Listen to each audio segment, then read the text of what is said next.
네. 뭐 대표적으로 그 좋은 건 알겠어. 근데 너무 많이 오른 건 아니야? 뭐 여기에다가 또 여러 가지 이슈들이 용산에 지금 계속 쏟아져 나오잖아요. 네. 그런 것과 비교해 봤을 때 한남 3구역이 가지고 있는 특별한 투자 가치라든지 메리트, 과연 지금 내가 들어갈 수 있는지 뭐 그런 부분들에서 어떤 준비가 필요한지 좀 이런 투자 관련된 부분에 대해서 복합적으로 좀 얘기가 필요할 것 같아요. 사실 관심 없는 사람 없잖아요. 여기. 맞습니다. 네네. 좀 구체적으로 어떻게 접근할 수 있는지 투자 가치에 대해서 한번 설명 부탁드리겠습니다.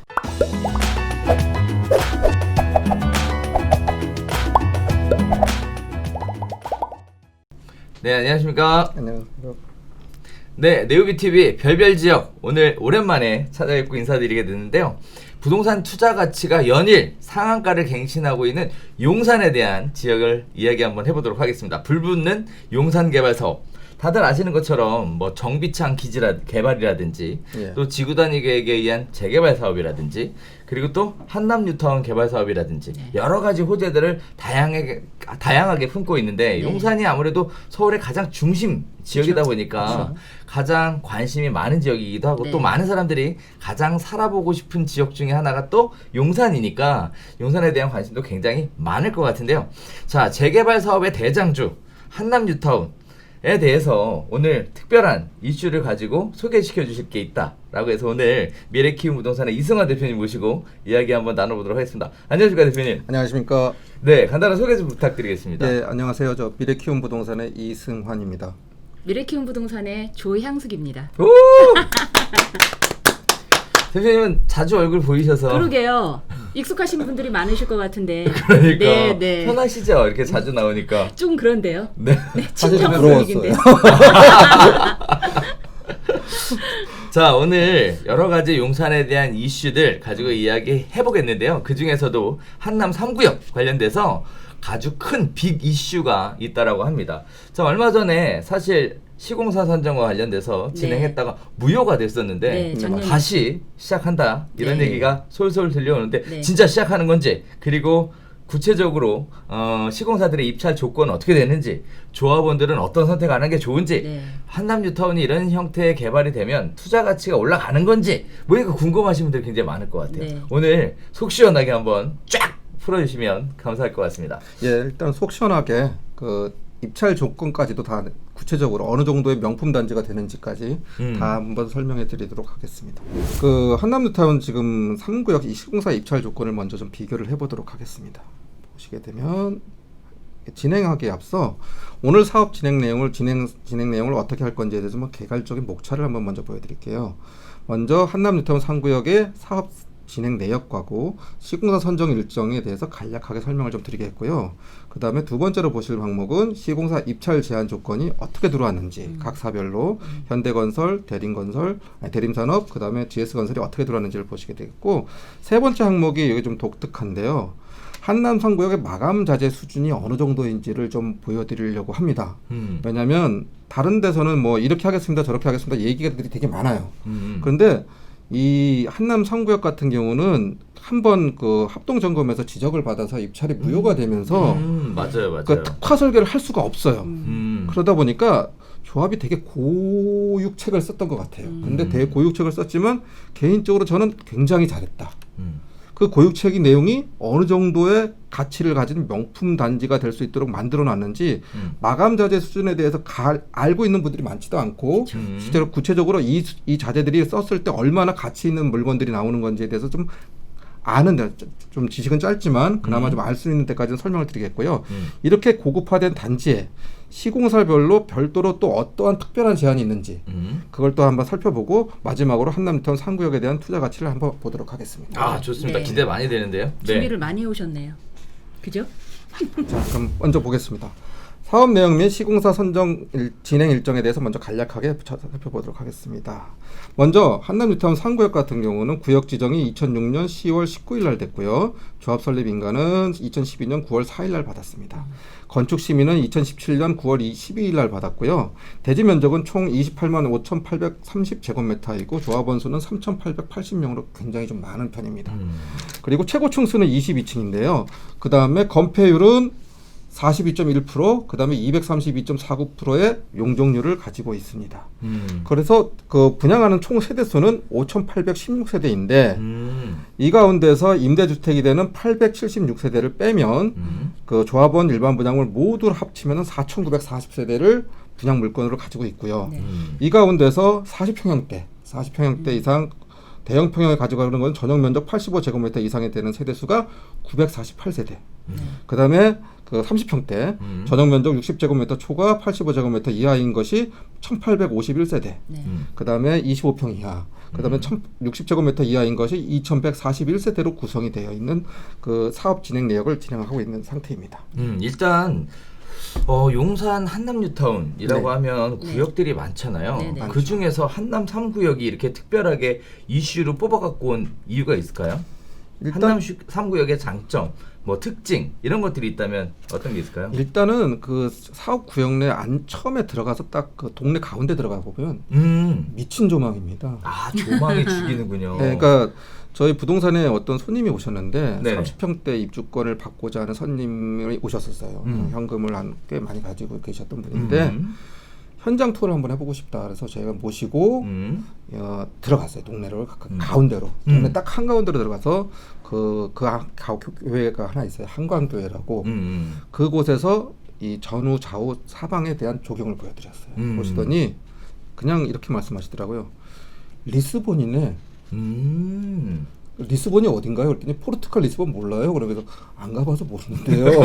안 가봐서 모릅니다. 저는 그랬더니 포르투갈 리스본이 이렇게 생겼대요. 아, 그렇구나. 그래서 뒤는 산이 있고 앞은 강이 있고 그러면서 보면서 전후 좌우 풍광이 좋고 이렇게 돼 있답니다. 그런데 그러면서 한남 3구역 여기 조망이 이런 조망이구나 알고 가셨어요. 그래서 그 금액대가 맞지가 않아가고 결국은 아직은 지금 계속 대기 상태에 있는 조합원님 그 손님이신데 이 손님이 결국에는 하고 싶다고 지금도 전화가 오세요. 물건 있냐고. 근데 그 금액 차이가 좀 나서 지금 매수자고 매도자 금액 차이가 나서 조금 어려움이 좀 있긴 하지만 거래는 가능한 거죠? 거래는 가능하죠. 네. 예. 그런 손님이 있습니다. 그래서 미친 조망 그걸 먼저 한남 3구역에 대해서 하겠고요. 그 다음에 또 좀 할 수 있는 부분이 일단 분양 물건이 많다 보니까 전체적인 가격의 변동폭이 좀 안정적이다. 안정적이다. 이렇게 막 다른 구역처럼 뭐 매매거래 가격 대비 등락폭이 그렇게 작지는 않을 것이다. 그리고 전용 면적 세대도 보면은 좀 피라미드 형태로 되어 있지 않습니까? 네네. 그러다 보니까 좀 전체적인 물건의 구성도 좀 안정적이기 때문에 좀 상대적으로 좀 균형 잡힌 가격이 나오지 않을까 그렇게 생각을 하고 있습니다. 아, 그렇군요. 조망이 어쨌든 미친 조망이다. 네. 자, 그다음에 분양 물량도 굉장히 많고 네. 거기에 따라서 투자 가치도 상당히 높을 것으로 그리고 가격도 안정적일 것으로 이렇게 말씀해 주셨는데 일단 세대 수도 5,816세대면 단일 재개발치고는 그렇죠. 굉장히 큰데요. 엄청 네. 큽니다. 어우, 네. 자, 그래서 한남 3구역 이렇게들 얘기들을 하나 본데요. 개발 속도도 다른 구역에 비해서 어떻게 좀 빠른 편인가요? 제일 그 2구역, 3구역, 4구역, 5구역이 있는데 네네. 2구역은 현재 지금 건축심의 지금 진행 중에 있고요. 조만간 날 것 같아요. 왜냐하면 또 3구역하고 거의 맞붙어쳐 있기 때문에 이게 좀 같이 가야 될 상황이 있는 것 같아요. 그러다 보니까 그렇게 될 것 같고 3구역은 워낙 또 제일 먼저 돼서 사업시행 인가가 작년에 났어야 될 게 지금 아직도 못 해갖고 이 지경인 거니까 제일 많이 가고 있고 4구역하고 5구역은 현재 정비 계획안이 조정이 되고 있는 상태예요. 특히 4구역은 앞에 신동아 아파트라든가 이런 곳이 정비 계획안에 포함이 되면 또 가치가 높아질 것 같고 5구역 같은 경우는 그 내부에 좀 변전소가 문제가 있어요. 이 변전소에 대해서 조합하고 좀 뭐 협의가 진행 중이라는 얘기가 있어서 오히려 또 좀 은근히 핫 이슈가 돼서 사업성은 또 그쪽에 또 한강을 전면을 끼고 있는 데기 때문에 5구역이 또 최고 층수가 50층에 이르고 그렇기 때문에 또 좀 좋은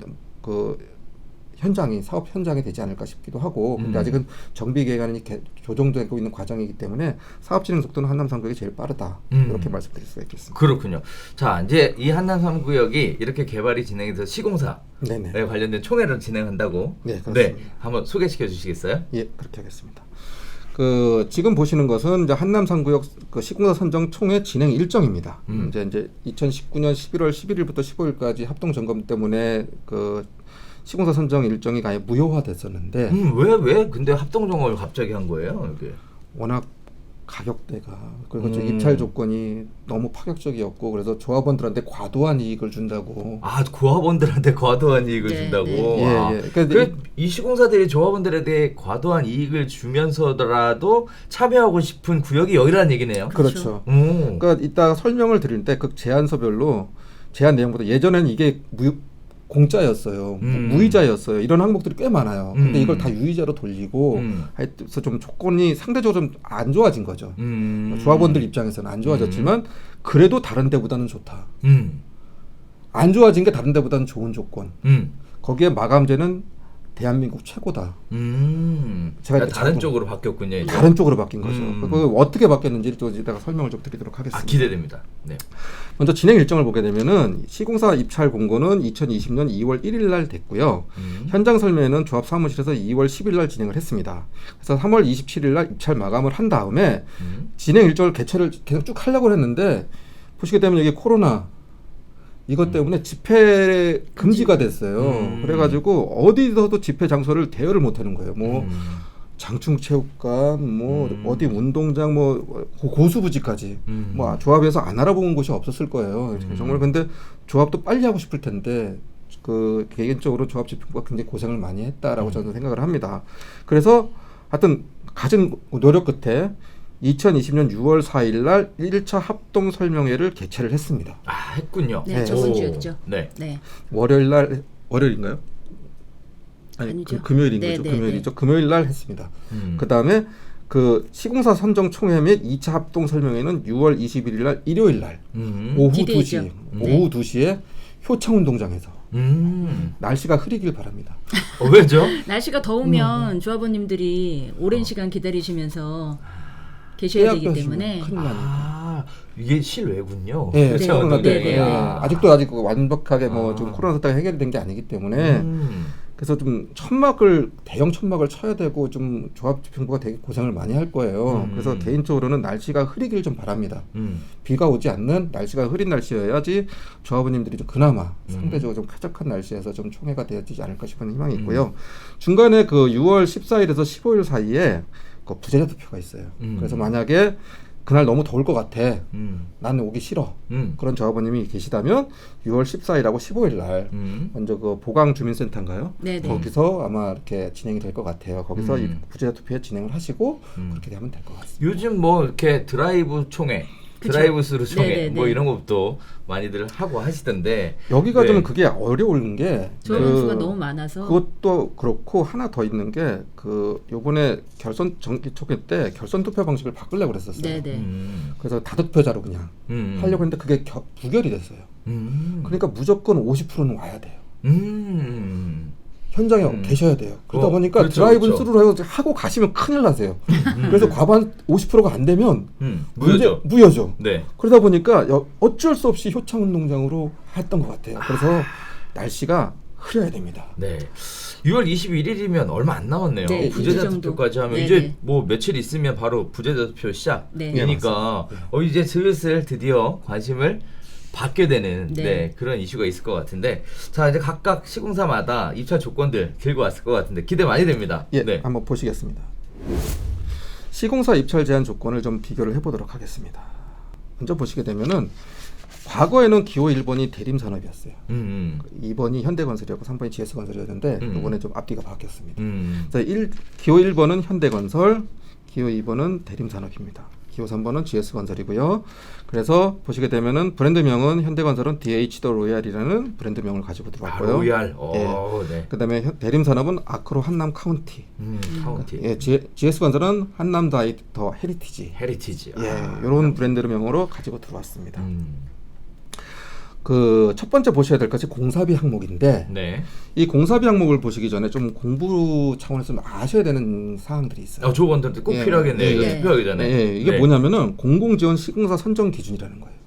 이게 지금 이 한남 뉴타운 3구역 같은 경우는 공공지원 사업이기 때문에 보다 보니까 시공사들이 입찰을 하기 할 때 그 건축 심의를 받은 원안 설계도가 있을 거예요. 그리고 그 원안 설계도에 대한 산출 내역서라는 게 같이 붙어 있어요. 요걸 가지고 최초 입찰가를 정해요. 자기가 들어올 입찰가를 정해서 그 입찰가를 가지고 정해진 입찰가를 가지고 조합에다 제출을 하면서 추가적으로 저희는 이 건축 설계 원안 들어왔던 것에서 이런 것들을 더 할 거예요. 이런 항목을 더 추가할 거예요. 뭐 건축적으로는 어떻게 바꿀 거예요. 이렇게 해서 경미한 면적으로 대안 설계를 가지고 들어오게 만들었어요. 그렇게 하다 보니까 원안 설계 대비해서 대안 설계를 2가지를 제출을 받은 거예요. 원안 설계 받고 네. 대안 설계 받고. 예. 네. 이렇게 2개가 들어오게 되면은 그 공공지원 시공사 선정 기준 9조 2항하고 3항에 보면 뭐라고 돼 있냐면은 조합은 건설업자 등이 대안 설계를 제안하는 경우 제안 내용으로 해당 입찰에 참여한 걸로 본다. 대안 설계로. 네. 그러면 대안 설계로 들어왔으니까 대안 설계가 맥시멈이 되는 거죠. 그럼 실제 계약서를 이제 입찰을 해서 어느 업체가 선정이 되잖아요. 그러면 계약 체결을 할 거 아니에요. 진행을 네. 할 때. 그러면 그 대안 설계된 거 100% 받느냐? 그건 또 아니에요. 그 가운데서 조합에서 봤더니 야 니네가 하겠다는 대안 설계 이거는 경비만 많지 우리한테 별로 필요 없는 것 같아. 그러면 계약서 내용에서 빠지는 거죠. 그리고 근데 맥심은 그 대안 설계가 나오는 총액이 맥심이 되는 거고 뺄 것들은 빼고 넣을 것들은 넣고 그렇게 하면서 금액이 조정이 되는 과정들을 겪어야 되는 거죠. 요 과정이 또 몇 달이 진행될 가능성도 있다. 아 그렇군요. 왜냐하면 평당 공사비가 세기 때문에. 그래서 좀 보시겠습니다. 네. 그래서 최초 원안 설계 대비해서 현대건설에서는 공사비 평당 공사비는 491만 원. 의 원안 설계 공사비를 가지고 총 1조 5,580억의 원안 설계 공사비 총 공사비를 제안을 했어요. 그리고 대림산업 같은 경우는 원안 설계비가 평당 437만 원. 그래서 평당 공사비 총 금액은 1조 3,864억 원을 제안을 했고요. GS건설은 평당 521만 원으로 해서 1조 6,550억을 제안을 했습니다. 그러면 이제 아까 얘기했지만 대안 설계를 가지고 들어와야 된다고 그랬잖아요. 할 업체들은 안 가지고 와도 상관없는 겁니다. 근데 현대건설은 대안 설계로 평당 547만 원까지 증액을 시켰어요. 그러면서 총 공사비는 1조 7,377억을 만들어 놓은 제출을 한 거죠. 그다음에 대림산업 같은 경우는 평당 595만 원으로 제출을 했어요. 그러다 보니까 총 공사비는 1조 8,880억까지 증액이 올라갔습니다. 그러면 이 현대에서 원안 대비 대안 설계 총 공사비는 얼마냐면 한 1,797억 정도 되는 것 같아요. 얼추 증액된 게. 그래서 이 조합에서 낸 비교표에 보면은 내외부금 마감 추가 마감 공사하는데 한 1,315억 정도 들어갔고 그냥 기본적인 추가 공사비가 그냥 481억 정도 들어간 것 같다라고 이렇게 조합원님들한테 안내 책자에다가 이렇게 제출을 보여드렸어요. 근데 대림산업은 또 반대로 해놨어요. 보시게 되면 내외부 마감 공사는 실제로 한 870억밖에 안 들어가고 4,145억이 추가 공사비로 들어갔습니다. 뭐가 차이점이 있는 거죠? 이렇게 공사비가 차이가 나다 보니까 일견에서는 그냥 현대건설의 공사비가 싸니까 현대건설이 싼 게 좋은 거 아니야, 싸고 좋은 거 아니야 이렇게 생각하실 텐데 그렇게 그냥 단순하게 보실 게 아니고 1조 8,880억까지 올라가는 약 5,015억이거든요. 이 증액되는 금액이. 네. 5,015억이 증액이 됐는데 이 금액이 왜 그렇게 건축 시공에 가치가 있게 시공이 됐는지를 종합적으로 검토해 볼 필요가 있다. 그렇게 검토해서 괜찮으면 좋은 거 아니에요. 그렇죠. 근데 과도하다 싶으면은 다른 업체를 선정하면 되는 거고 괜찮다 싶으면 그 업체를 선정하면 되는 거예요. 단위가 장난이 아니네요. 그렇죠. 네. 예. 그렇게 진행이 된다라고 아시면 될 것 같고요. 그래서 총 좀 개인적으로 이 공사비 관련해서 항목에서 보셔야 될 거는 평당 공사비가 547만 원입니다, 595만 원입니다가 중요한 것이 아니라 이 그 증액된 금액 대비해서 얼마나 가치 있게 지어졌는지에 대한 시공사들의 제안 설명서를 꼼꼼히 좀 들어보시고 읽어보시고 그다음에 좀 모르시면 조합에 문의도 하시고 아니면 시공사에서 뭐 설명회 같은 거 할 때 아니면 홍보관을 열었을 때 한번 문의도 하시고 그래서 좀 종합적으로 좀 판단할 필요가 있다. 그렇게 하시는 게 올바른 접근법이다. 이렇게 좀 말씀을 드리고 싶습니다. 어렵네요 이거. 우리가 일반 분들이 건설회사도 아니고 말이야. 이런 부분들이 싸게 평가됐나 비싸게 평가됐냐 이걸 판단을 해야 된다는 것이 쉽지 않을 것 같은데. 그래서 또 반면에 또 GS는 뭐가 없네요. 예, 아예 대안 설계도 안 했고요. 네. 대안 설계를 안 하다 보니까 마감 시공이나 이런 걸 할 게 없죠. 그러니까 이건 아예 없는 거죠. 다만 그 GS건설 같은 경우는 그 1차 입찰 합동 설명회 때 혁신 설계로 가야 된다. 다시 주장을 했어요. 원안도 아니고 대안도 아니고 혁신으로 가야 지난번에 된다. 했던 그 혁신 설계를 가야 된다라고 주장을 했는데 지금 합동점검에 지적받았던 상황이기 때문에 이거를 다시 지금 여기 꺼내는 것이 네. 적정한가에 대한 좀 논란의 소지가 좀 있어요. 그 진정성에 대해서는 제가 의심하지 않는 바인데 다만 시기인 만큼 이렇게 하나라도 한 시간이라도 빨리 가야 되는 조합의 입장에서 봤을 때는 조금 어려움이 있는 주장이지 않을까 개인적으로 좀 판단을 합니다. 그렇군요. 예. 그다음에 좀 보셔야 될 것이 이제 무상 제공 품목이에요. 보시게 되면은 입찰 제안서 참조, 입찰 제안서 참조, 입찰 제안서 참조 이렇게 해놨습니다. 이게 지난번 합동 점검 때 지적받던 상황이었거든요. 이게 뭐 현대건설, 대림산업, GS건설 모두 다 뭐 1,000억대, 2,000억대를 막 조합원들한테 무상으로 제공한다고 그래갖고 너무 많지 않느냐. 네. 뭐 그래갖고 난리를 한번 받았던 얘기인데 그러다 보니까 이번에는 그냥 입찰 제안서 하다가 품목 리스트만 쭉 나열을 해놨어요. 금액도 적어놓지도 않고. 다시 또 이제 지적받을 걸 우려해서 그렇죠. 네, 웬만하면은 안 건드리고 싶은 거죠. 고양이 목에 방울을 달고 싶지는 않은 거예요. 그러다 보니까 그냥 입찰 제안서 참조로 가름을 한다. 그렇기 때문에 제가 이걸 금액으로 알려달라고 얘기를 해도 얘기해 주질 않아요. 그리고 얘기해 줄 수도 없고 했다가는 난리가 납니다. 그렇죠. 또 무효가 되는 예, 거예요. 그러니까 저희를 좀 왜 저한테 그러십니까? 저한테 왜 그러세요? 이런 소리가 나오더라고요. 그래서 그냥 입찰 제안서 참조로 가름을 하니까 조합원 이 방송을 보시는 조합원님들이나 좀 아쉬움이 있더라도 정 궁금하시면 시공사 통해서 한번 문의해 보시고 또 조합에다 한번 문의도 해보시고 그러시면 좋을 것 같습니다. 예, 이번에 알아볼 것은 공사 도급 조건을 비교해 보겠는데요. 그 공사 도급 조건을 보게 되면은 공사비 지급 방법이 있습니다. 이 공사비 지급 방법을 보게 되면 분양 수익금 내 기성불로 조합에서 입찰 제안서에 참여 제안서에 시공사들한테 가지고 들어오게 얘기를 했어요. 그렇기 때문에 그냥 이거는 조합이 좀 잘했다. 왜냐면은 이 분양 수익금 내 기성불이라는 게 분양 수익금이 발생을 하면 조합 통장으로 들어오는 분양 수익금 한도 내에서 공사가 진행되는 공정률의 만큼 공사비를 받아가는 방식이기 때문에 일반적인 분양불 그러니까 뭐 계약금 10%, 중도금 60%, 잔금 30%에서 들어오면은 무조건 그 시기에 되면 그 돈 다 가져가는 거. 그 방식보다는 상대적으로 나아요. 낫는데 문제는 뭐냐면 여기가 후분양으로 갔을 때는 그만큼의 메리트는 없지만 그래도 분양물보다는 낫다. 그렇게 봐서 조합이 좀 잘했다라고 좀 개인적으로 좀 판단할 수가 있겠고요.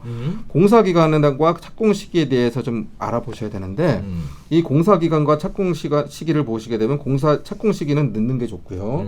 공사 기간은 짧은 게 좋습니다. 그래야지 사업비가 적게 들어갈 거고 사업비에 대한 이자가 그만큼 조합원들한테 부담으로 안 들어오기 때문에 그런 면에서 접근을 하신다 그러면 현대건설 같은 경우는 착공 후 37개월의 공사기간을 가지고 가고요.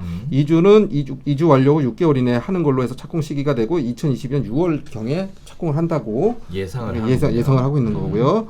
대림산업 같은 경우는 착공 후 35개월의 공사기간을 가져가고 2022년 8월에 시작을 하되 2주 완료 후 4개월이 되는 시기가 그 시기라는 거죠.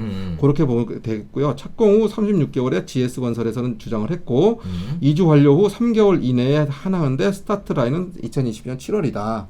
이렇게 제안을 했습니다. 그래서 이 부분에 대해서는 대림산업이 상대적으로 조금 낫다. 한 1, 2개월이라도. 왜냐하면 막판 되면 그 이자 비용도 또 만만치가 않죠. 예, 그러다 보니까 이런 부분에서는 좀 대림이 좀 낮다라고 보실 수가 있고요.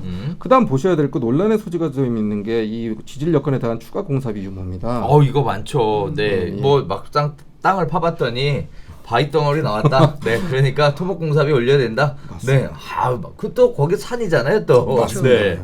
그러니까 지금 보면은 합동 점검 1차 때 그 입찰 무효됐을 때는 보게 되면 대림산업 같은 경우는 그 제안서 내에서만 그냥 이렇게 공사비 인상 없는 걸로 하고 추가로 나오면 더 한다고 했었는데 3사 이번엔 3사 모두가 지질 여건 변동에 따른 공사비 인상 없습니다라고 하고 들어와 버렸어요. 그 얘기는 뭐냐면은 대안설계 내는 금액 한도 내에서 이거 다 커버할게요. 이렇게 얘기한다 봐도 될 거거든요. 근데 문제는 여기 한남뉴타운 3구역 같은 경우는 그 지질 여건 원래 그 지질 여건을 보기 위해서는 어떻게 사업 진행이 되냐면은 먼저 집안에 대해서 먼저 좀 이렇게 지질 검토를 하면서 천공을 해보지 않습니까? 네, 그렇죠. 천공을 하고 그걸 다 가지고 설계도면을 짜고 그리고 그걸 공사비로 산정을 하고 그걸 가지고 또 이렇게 진행을 하는데 만약에 그렇게 천공을 했는데 그거하고 다른 연약 집안이 나오거나 안반이 나오거나 그러면 공사비 주세요. 이게 일반적인 패턴이거든요. 맞아요. 이게 뭐 다른 게 아니고 전체 구역을 다 뚫어볼 수는 없으니까 이렇게 샘플로 하다 보니까 이렇게 되는 방식인데 문제는 뭐냐면 한남뉴타운 3구역은 7개밖에 천공을 안 했어요. 음. 그러니까 천공한 게 7개인 거예요. 면적은 엄청나게 큰데. 그러니까요. 네. 그러면 보통 몇 개 정도? 제가 조합 사무장 했을 때 주상복합 짓는데도 한 30개는 했거든요. 그렇게 했는데도 보면 거기 암반도 있었고 그 기름에 오염된 것도 있었고 막 그랬었어요. 그러다 보니까 그런 게 다 설계도라든가 공사비에 반영을 하고 친환경적으로 해야 되니까 제거하고 뭐 이런 작업들이 다 포함이 됐었거든요.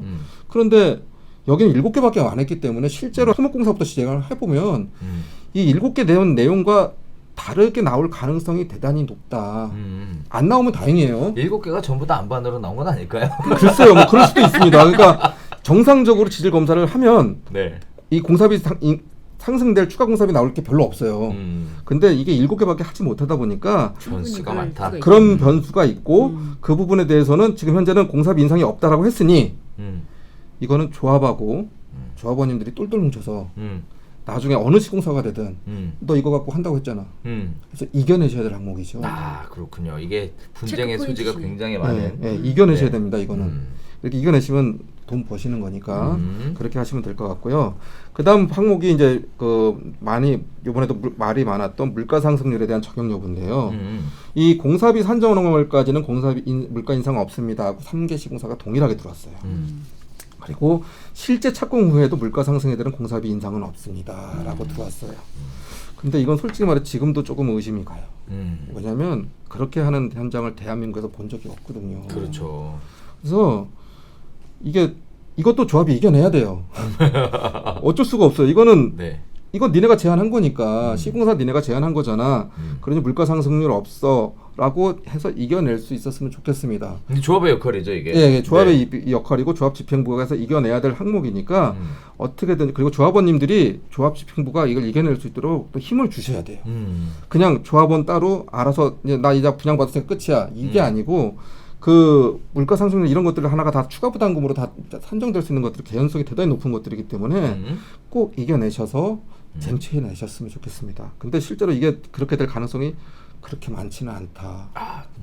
네, 저는 개인적으로 좀 의구심이 가는 항목이다. 쟁취하라! 네, 그렇게 조합원님들이 모르시는 분들이 많기 때문에 이런 부분들은 사실 조합에서 구체적으로 조합원님들한테 좀 설명을 해주시는 그런 기회를 만드셔야 될 것 같아요. 맞아요. 좀 그랬으면 좋겠어요. 네. 근데 일단 이렇게 조건을 들어온 거는 조합이 잘했다. 조합이 잘한 거다라고 얘기할 수가 있습니다.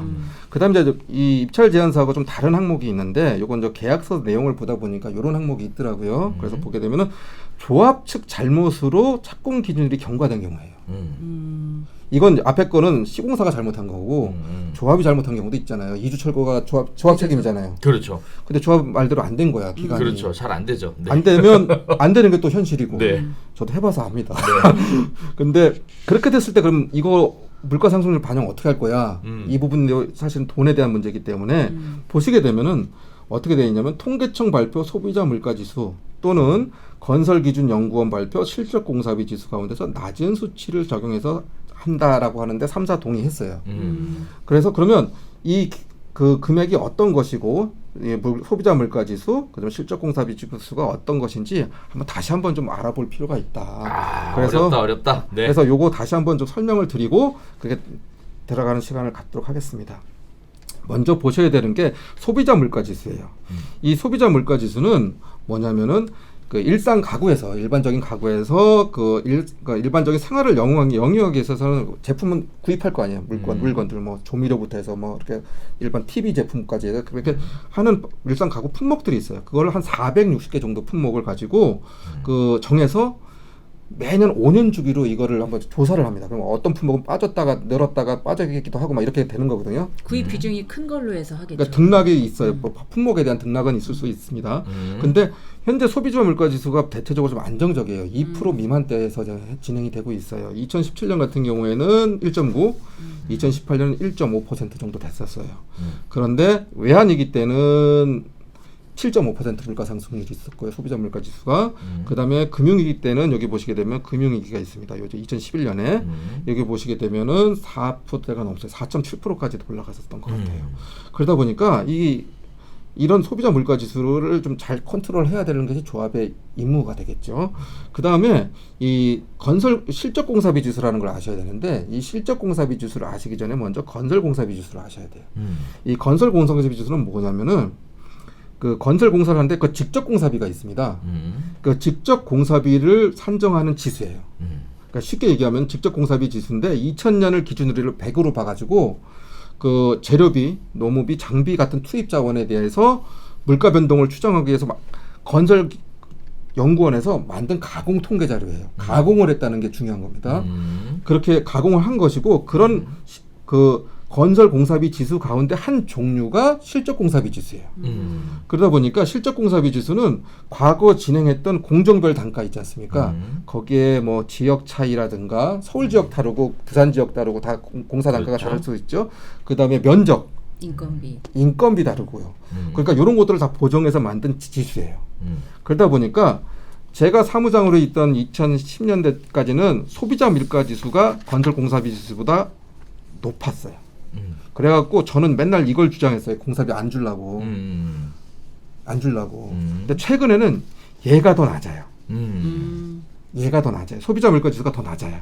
그러다 보니까 이 소비자 물가 지수는 근데 이 등락폭이 강하지 않습니까? 그렇죠. 그러니까 이 부분에 대해서는 조합 집행부와 조합원님들과 합심해서 물가 상승률이 어떻게 반영되는지 잘 보시고 그래서 좀 잘 관리를 하셔야 될 품목이다. 그렇게 보시면 될 것 같습니다. 그 다음에 보셔야 될 것이 조합원님들이 가장 궁금해하시는 이주비. 그렇죠. 이주비가 많이 나와야 또 이주도 빨리 되는 거잖아요. 그렇죠. 네. 예. 그 이주비에 대해서 좀 보시게 되면은 이주비 제한에 대해서도 지난번과 마찬가지로 역시 파격적이다. 파격적이다.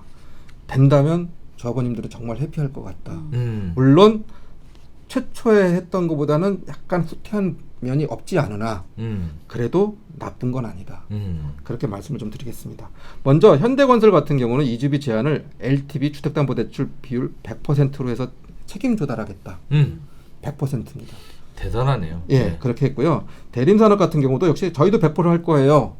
이렇게 제안을 했습니다. 그 가운데서 이제 그 기본적으로 나가는 게 LTV 40이지 않습니까? 현재 네. 그 때는 그 60%에 대해서 만약에 은행이 담보대출을 안 해주거나 그렇게 되면 저희 대림산업에서 회사채 금리 조달을 금리로 해가지고 3,200억 대환할게요.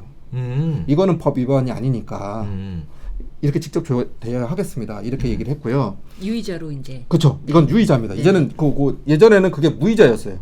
그러다 보니까 과도한 이익을 주는 항목에 적용이 받아서 이건 안 됐던 거예요. 근데 이번에는 유의자로 주게 됐고요. 그 다음에 GS건설 같은 경우도 LTV 90%까지 제한을 했습니다. 기본 40%에 추가적으로 저희가 50% 제한을 더 하겠습니다. 이렇게 제한을 했어요. 그렇게 됐는데 참고적으로 LTV 100%라고 되어 있는 현대건설 같은 경우는 단순히 이 항목이 아까 이렇게 보시게 되면 대림산업 제일 많아 보이지 않습니까? 좋아 보이지 않습니까? 현대차 3,200억까지. 근데 이 현대건설 이주비 제한에는 보이지 않는 금액이 또 포함되어 있어요. 요 항목은 다음 항목에서 좀 얘기할 텐데 그게 사업촉진비라는 항목이 있어요. 사업비 대여 항목에 그 사업촉진비 중에 이게 5천억이 물려 있어요.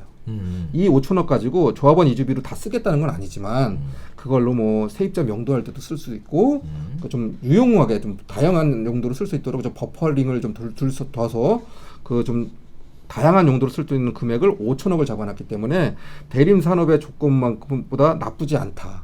오히려 좋으면 좋았지 나쁘지 않다라고 개인적으로 판단이 들어요.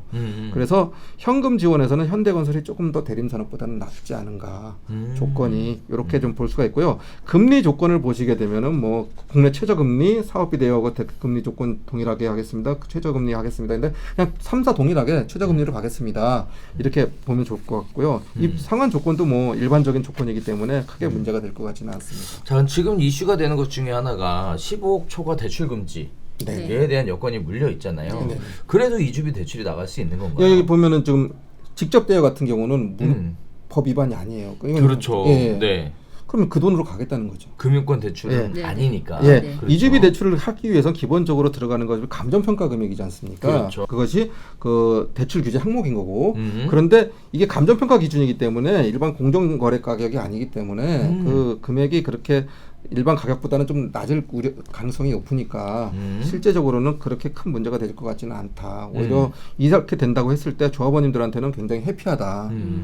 그렇게 보실 수가 있는 부분이죠. 그래서 저도 예전에 재개발 관련된 거 하다 보면 네. 이제 또 가끔 가다 보면 유이자 이주비 뭐 이런 거 안 네. 받아서 네. 가겠다 생각하시는 분들도 가끔 있는데 혹시라도 모를 그쵸. 매각에 대한 기회를 좀 높이려면 네. 받는 게 낫죠. 그럼요. 투자하시는 분들 입장에서는 네, 당연합니다. 실투자 금액이 줄어들고 그럼요. 그러니까요. 예. 네. 다만 아까도 얘기했지만은 이 이주비 추가적인 60%가 좀 시공사는 LTV 100% 90% 하겠습니다 했지만 은행 담보 대출로 과연 가능한 부분이 있는가는 현재 은행에서 40% 60%를 넘겨서 주지 않는 게 현실이지 않습니까? 그렇죠. 그러다 보니까 그렇게 본다면은 직접 대여 항목을 가지고 가는 업체들로 가는 것이 접근하는 게 오히려 현금 지원한다는 업체로 시공사를 뽑는 것이 조합원님들한테는 더 보다 유리한 부분이 있지 않는가 그런 부분이 좀 판단이 그럴 좀 수도 있겠네요. 신용등급이나 이런 게 탄탄한 회사를 찾아봐야 되겠네. 그렇죠.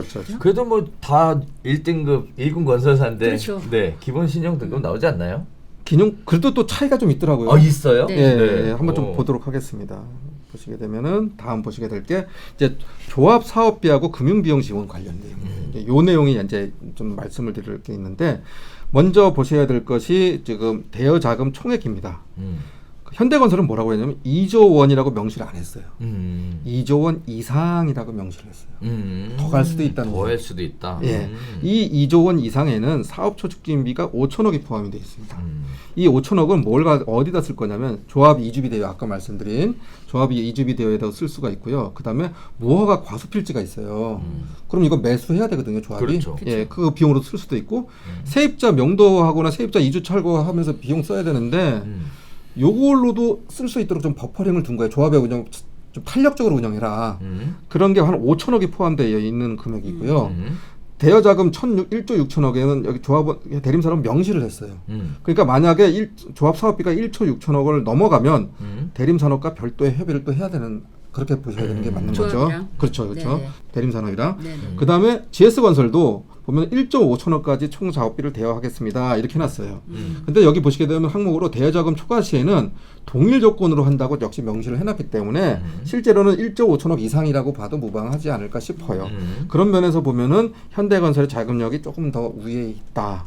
그러면 이런 걸 보시기 위해서는 먼저 신용등급을 또 좀 봐야 되겠죠. 그러네. 그 신용등급 보게 되면 현대건설은 AA 마이너, 부채 비율은 109%입니다. 그 다음에 대림산업 같은 경우는 신용등급이 AA 마이너인데 부채 비율은 86.5%로 제일 좋아요.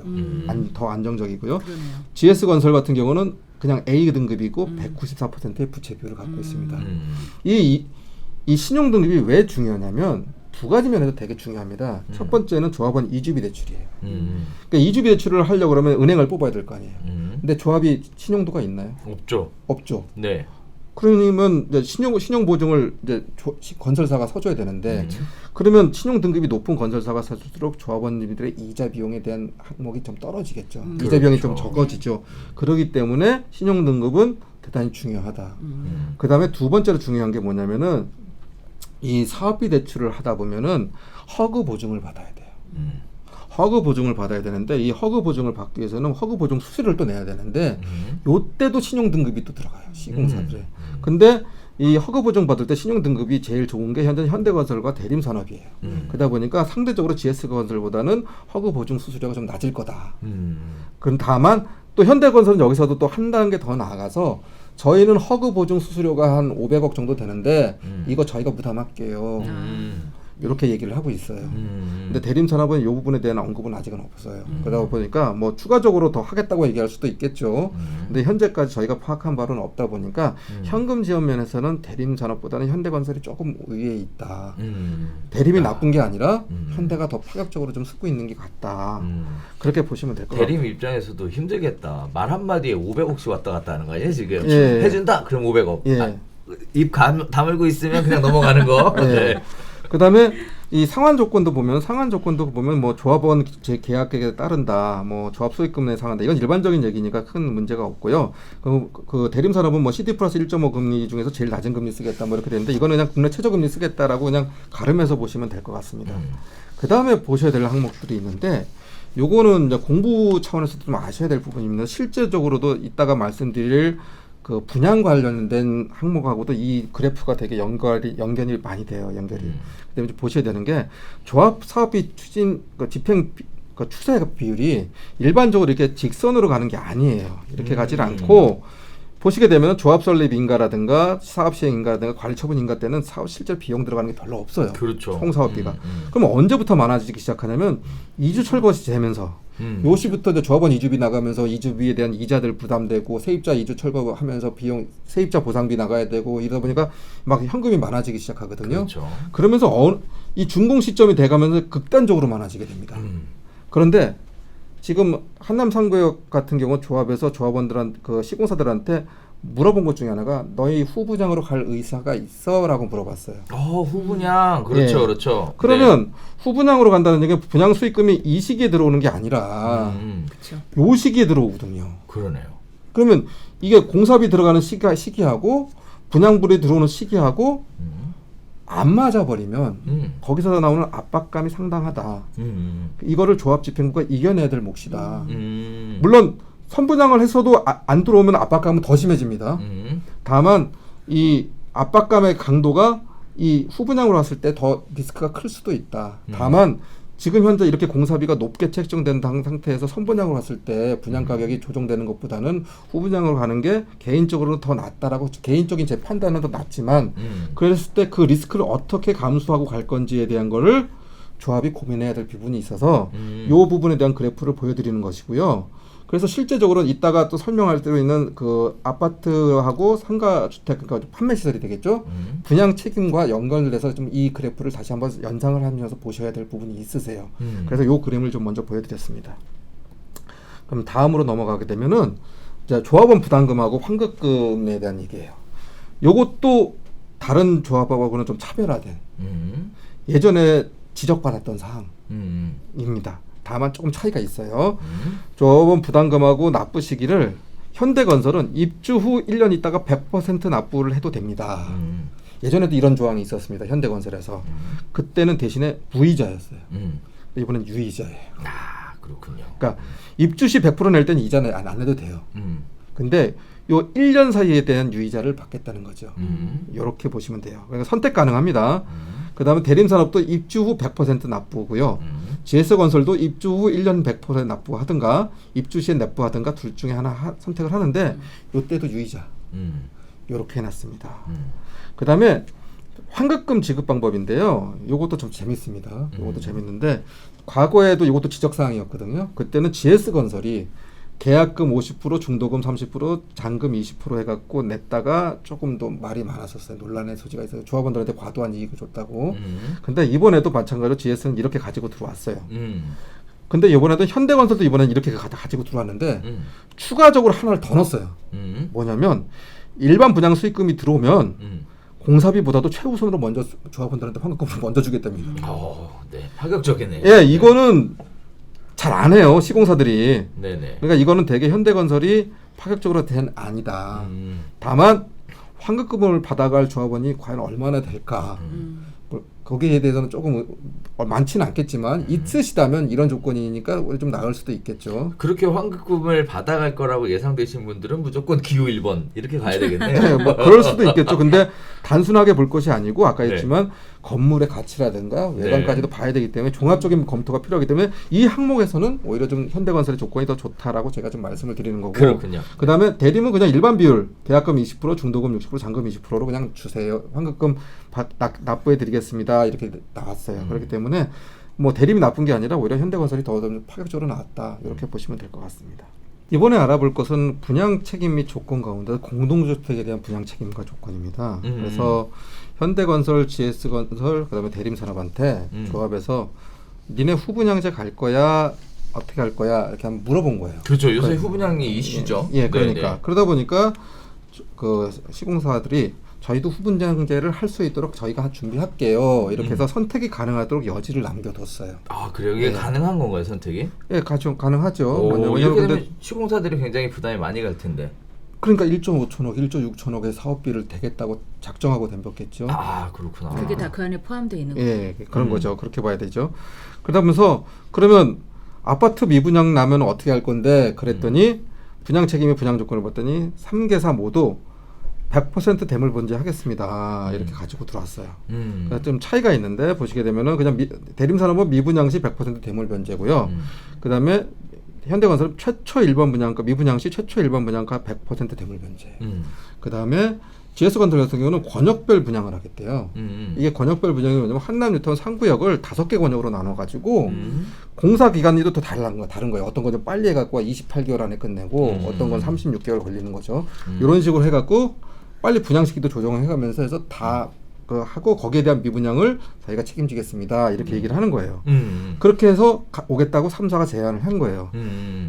그러니까 보게 되면은 다 이렇게 좀 솔직히 말해도 되게 파격적이거든요. 일반적으로 미분양 책임 안 주려고 그러는 게 시공사들인데. 그렇죠. 네. 미분양이 안 될 거란 걸 아니까. 그죠. 그죠. 미분양이 안 될 네. 거니까. 네네. 한남뉴타운 상구역은 공동주택 미분양 안 되니까 제가 판단할 때 개인적으로는 미분양 날 게 없을 거니까 이렇게 나온 것 같아요. 판매는 뭐 이럴 수도 있진 않나요? 후분양제로 가서 분양가 규제 안 받고 뭐 이렇게 뻥튀기 빵 해가지고 분양해서 미분양 나는 이런 가능성은 없겠죠? 너무 리스크가 그렇게 크지 않을까요 그러면? 그렇게까지는 아마 하지 않을 것 같고요. 다만 이번 여기 보시게 되면 이제 조합원 분양가라는 항목이 있어요. 근데 언급이 없어요. 이번에 지난번에 GS건설에서 조합원은 3,600만 원 이하, 그 일반 분양가 7,200만 원 이상. 맞아. 그래서 난리 났었죠. 네, 난리가 나. 그래서 안전자리에서 막 그쵸. 매매 가격이 막 난자였죠. 한 2억 이상 오르고 난리가 났었는데 이런 얘기가 전혀 없어요. 왜냐면 그래서 그냥 조합원들과 별도 항목이 없기 때문에 얘기해 드릴 게 없어요. 제가 나중에 조합과 시공사가 협의해서 정할 때 진짜 정하게 될 여지가 있다. 이렇게 그냥 가름하고 넘어가도록 하겠습니다. 네. 다음 보셔야 될 항목이 뭐냐면 이번엔 상업시설에 대한 분양 책임이에요. 예. 이거 뭐 엄청나게 상가를 많이 짓는다는. 예. 사실상 한남뉴타운 사업의 성패는 공동주택 미분양분 처리가 아니에요.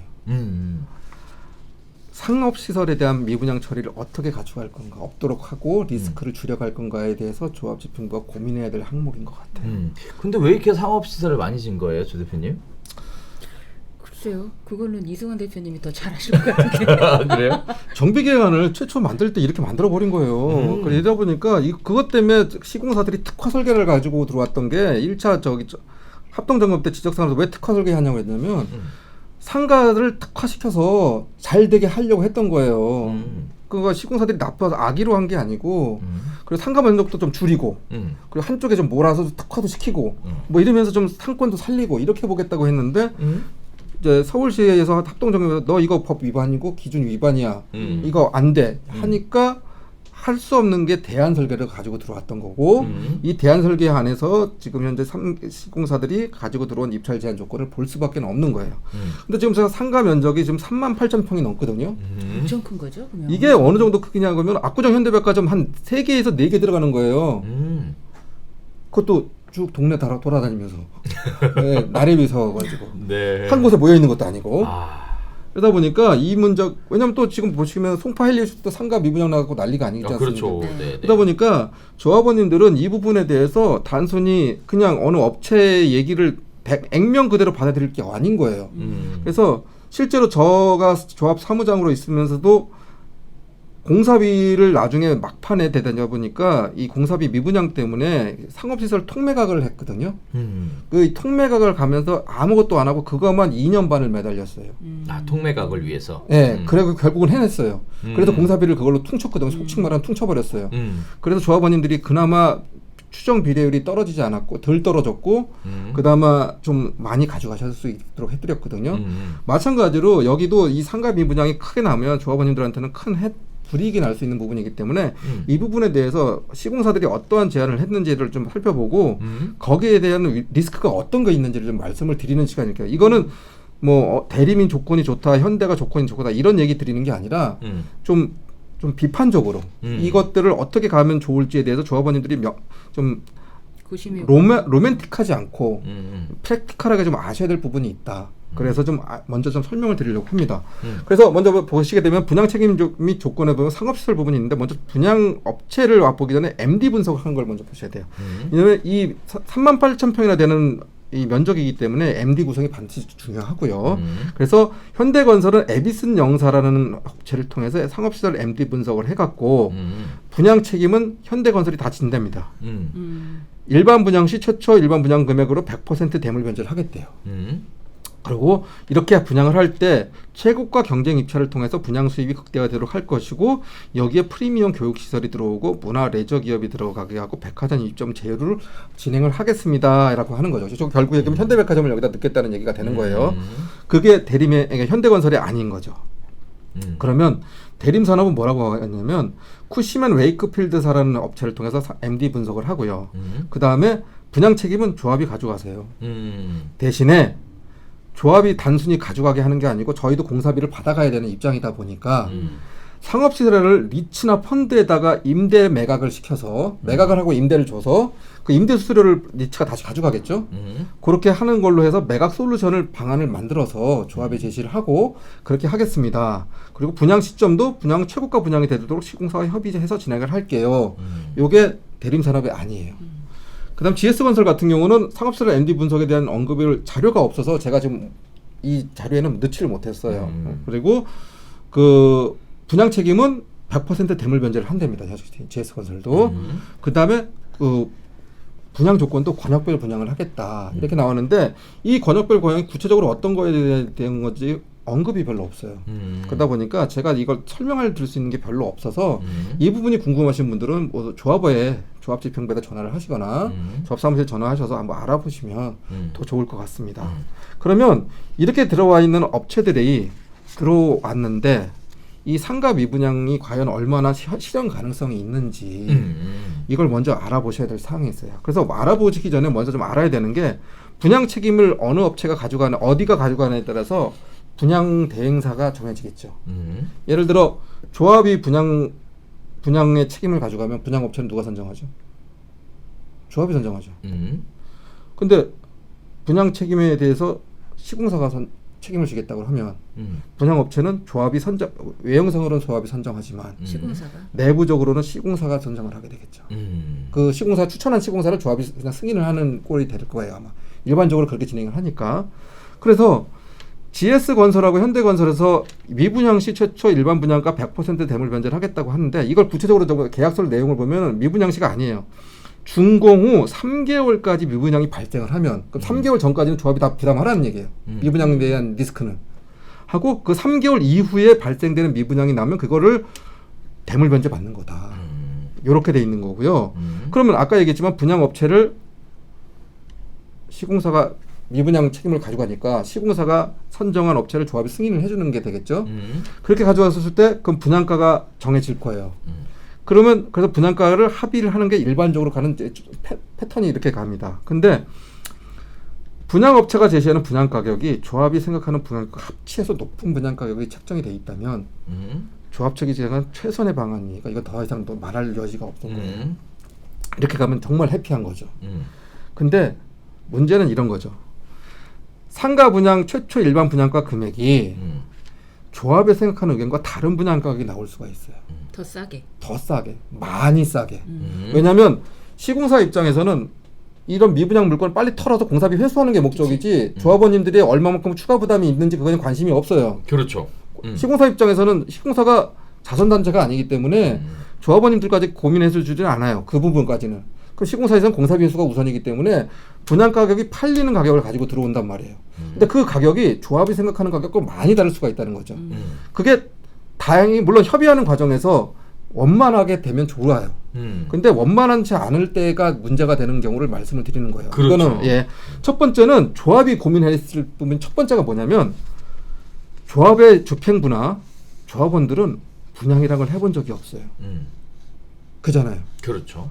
그냥 평상시에 다른 생업을 하시다가 조합장 하시는 거고 이런 경우가 대부분이잖아요. 그 분양에 대한 전문 지식이 없는 거예요. 그러다 보니까 얼마의 적정된 분양가가 얼마인지 알기를 못해요. 그래서 그 가격이 심하게 낮더라도 이 가격에 해야 되는지 말아야 되는지 내부적으로 분란이 일어날 수가 있어요. 그러니까 내부적으로 합의점 찾는 게 쉽지가 않을 수 있어요. 그 자체만으로도. 근데 그 시기가 언제냐면은 아까 얘기했지만 후분양 같으면은 분양 수입 들어오는 시기하고 맞물리겠죠. 그럼 조합이 대단히 혼란이 일어날 수도 있다. 그래서 조합이 어그러지는 경우가 되게 많은 거예요. 그래도 보통 관리 처분할 때 네. 상가 분양에 대한 예상 수익 금액이라는 것과 예상 분양가 예. 결정하고 하는 거잖아요. 그렇게 하는데 그 가격이 많이 차이가 나는 거죠. 차이 나겠죠. 예. 분양하는 시점에 예. 따라서. 그다음에 추가 부담이 그렇게 되면 추가 부담이 예상이 되고 그렇죠. 그다음에 그렇게 분양가 또 합의하는 과정이 기본적으로 난항이 예상이 돼요. 심하게 얘기하면은 현대건설에서 이렇게 나올 수도 있어요. 저희가 원하는 제시하는 그 금액대로 분양 가격을 맞추지 못하시면 저희도 매장팀 못 맞출 수도 있다. 왜냐면 이런 얘기는 아무 때도 나오는 그렇죠. 계약 파기하자는 얘기 여러 번 하거든요. 그렇죠. 예, 네. 뭐 상습적으로 하거든요. 서로 간에 그렇죠. 예, 돈 문제이기 때문에 그렇기 그렇죠. 때문에 이런 부분이 있고 그다음에 대림산업도 마찬가지예요. 대림산업에서도 아까 얘기했지만 뭐 선분양을 리츠를 통해서 선분양을 하고 뭐 이렇게 해서 조합의 리스크를 없애겠다 뭐 이런 식으로 얘기 나오거든요. 근데 그 건축물 분양에 관한 법률에 보면 3,300m 제곱미터 이상의 그 분양 물건에 대해서는 선분양이 가능하게 돼 있어요. 근데 선분양을 하기 전에 먼저 조합원님들도 분양 신청 받잖아요. 그렇죠. 그러면 조합원님들이 가지고 가는 물건이 일정히 한 곳에 몰려 있는 게 아니잖아요. 그렇죠. 내가 갖고 싶은 게 요쪽에 있어. 나는 요쪽 갖고 싶어. 그러면 MOU를 쓸 때 양해각서를 쓸 때 전체 물건에 대해서 얼마를 주겠다고 쓰지 조합원 거 요거 빼고 쓰고 요거 빼고 쓰고 이렇게 금액 주지 않잖아요. 그렇죠. 그러면 상가 분양 처리를 어떻게 사전에 조율을 해서 갈 건지에 대한 내부적인 고민이 좀 있어야 되는 거예요. 늘 그것 때문에 상가가 예, 맞습니다. 아우, 그래서 난리죠. 단순하게 그 대림이 하는 조건이 나쁘다, 좋다 이렇게 보실 게 아니고 현대가 생각하는 조건이 좋다, 나쁘다 보실 게 아니고 어떠한 문제점이 있는지만 제가 지금 말씀을 드리는 거니까 조합 집행부나 조합원님들이 그런 점을 염두에 두시고 판단하시면 좋을 것 같습니다. 그래서 이런 부분을 좀 말씀을 드리는 거고요. 그 다음에 현대건설에서 제시했던 그 미분양 시 최초 일반 분양가 금액 100% 대물 변제 가운데서 이 그 책자에 총회책 그 입찰 제한 조합원들한테 입찰 제한 책자에 나온 이 그림이에요. 여기에 보면 현대백화점을 이게 입점한다고 되어 있거든요. 네. 근데 보게 되면 뭐라고 했냐면 코랑코 자산운용에다가 일괄 매각을 시킨대요.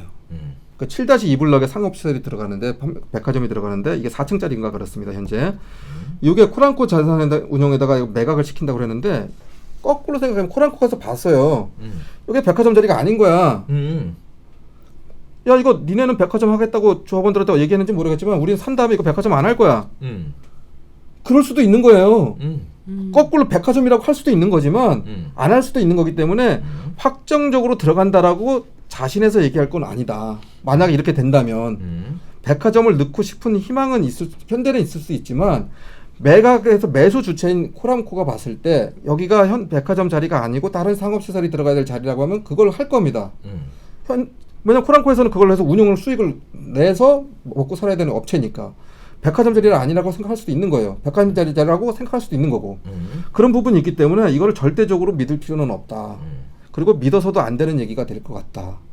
그런 얘기를 좀 마저 좀 아울러 드리면서 그렇다고 현대건설이 거짓말을 한다 이렇게 볼 수도 없어요. 지금 안을 내는 거니까 안을 내는 거니까 그래서 그냥 제안 격이다. 제안에 대한 말이다. 이렇게 그냥 참고적으로 아시면 좋을 내용인 것 같습니다. 그래서 저는 그렇게 치부를 하고 싶네요. 그러면 지금부터 보실 거는 좀 독특한 안건인데요. 여기 보면 한남 3구역의 마감 자재 수준이 어떤 건지에 대해서 좀 말씀을 드리고자 합니다. 그러니까 이 내용이 왜 들어가야 되냐면은 2019년 11월 11일부터 19일까지 15일까지 합동 점검을 하면서 3개 시공사 입찰 제한 조건이 무효가 됐지 않습니까? 네. 그러다 보니까 조합원들한테 조합에서 특화 설계를 할 수가 없잖아요. 이제 조합이 특화 설계했다가는 또 두들겨 맞으니까 서울시에다. 그러다 보니까 조합에서 고육책을만 낸 거예요. 이게 뭐라고 냈는지 한번 살펴보면은 한남노선 3구역은 2019년 11월 11일부터 15일까지 국토교통부하고 서울시 등 합동 점검 결과 입찰 중단 및 입찰 재입찰 등의 시정 조치가 필요하다는 입장을 전달을 받았고 자체적으로 입찰 중단을 선언해서 다시 입찰을 진행한 게 현재에 와 있는 겁니다. 이러다 보니까 최초에 말씀드렸던 명품 주거 단지를 만들 수 있고자 하는 그 안이 없어져 버린 거잖아요. 특화 설계가 없어졌으니까. 그러니까 거꾸로 입찰 제한 마감 제한서를 만들었어요. 조합에서. 그리고 그거를 시공사들한테 뿌린 거예요.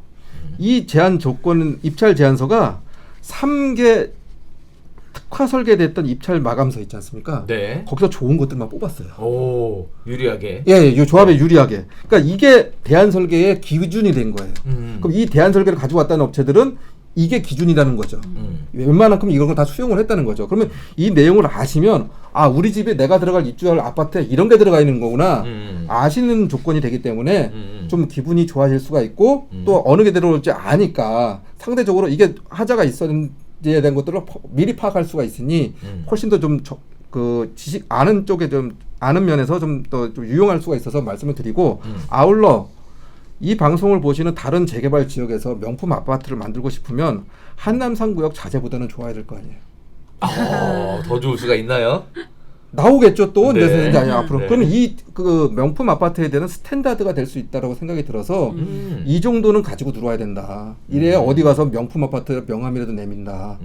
그런 생각이 들어서 이 카테고리를 제가 좀 넣었습니다. 그래서 요걸 보시면 여기서는 특별하게 뭐 건축 설계됐던 내용들은 별로 얘기 안 할 거예요. 그냥 간단하게 대안 설계로 어느 정도 들어오는지만 간략하게 말씀을 올리고 그냥 그치는 걸로 하고 왜 이런 대안 설계되던 품목들이 들어왔는지에 대해서 그 이유까지도 그냥 간략하게만 설명을 드리도록 하겠습니다.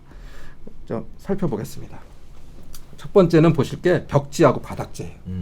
벽지를 보시게 되면은 그러니까 거실, 주방, 현관, 침실의 천정과 벽에는 친환경 실크 벽지 최상급으로 수라가 되어 있습니다.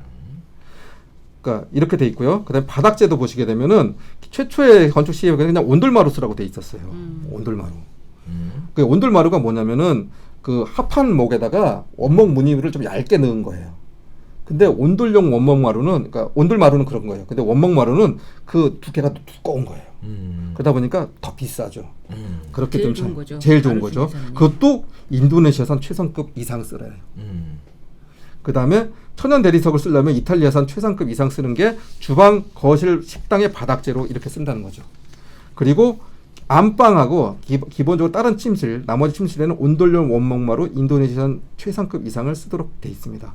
근데 이렇게 쓰게 하기 전에 먼저 아셔야 될 조합의 기준이 뭐냐면은 마감공사 1년 이내에 입주가 완료된 강남 3구 아파트 마감재가 스탠다드예요. 기본이에요. 이걸 기준으로 해서 모든 마감재들을 다 선정을 했기 때문에 이걸 보시면서 우리 한남 뉴타운에 어떤 것들이 들어오는지 아시면 좋을 것 같습니다.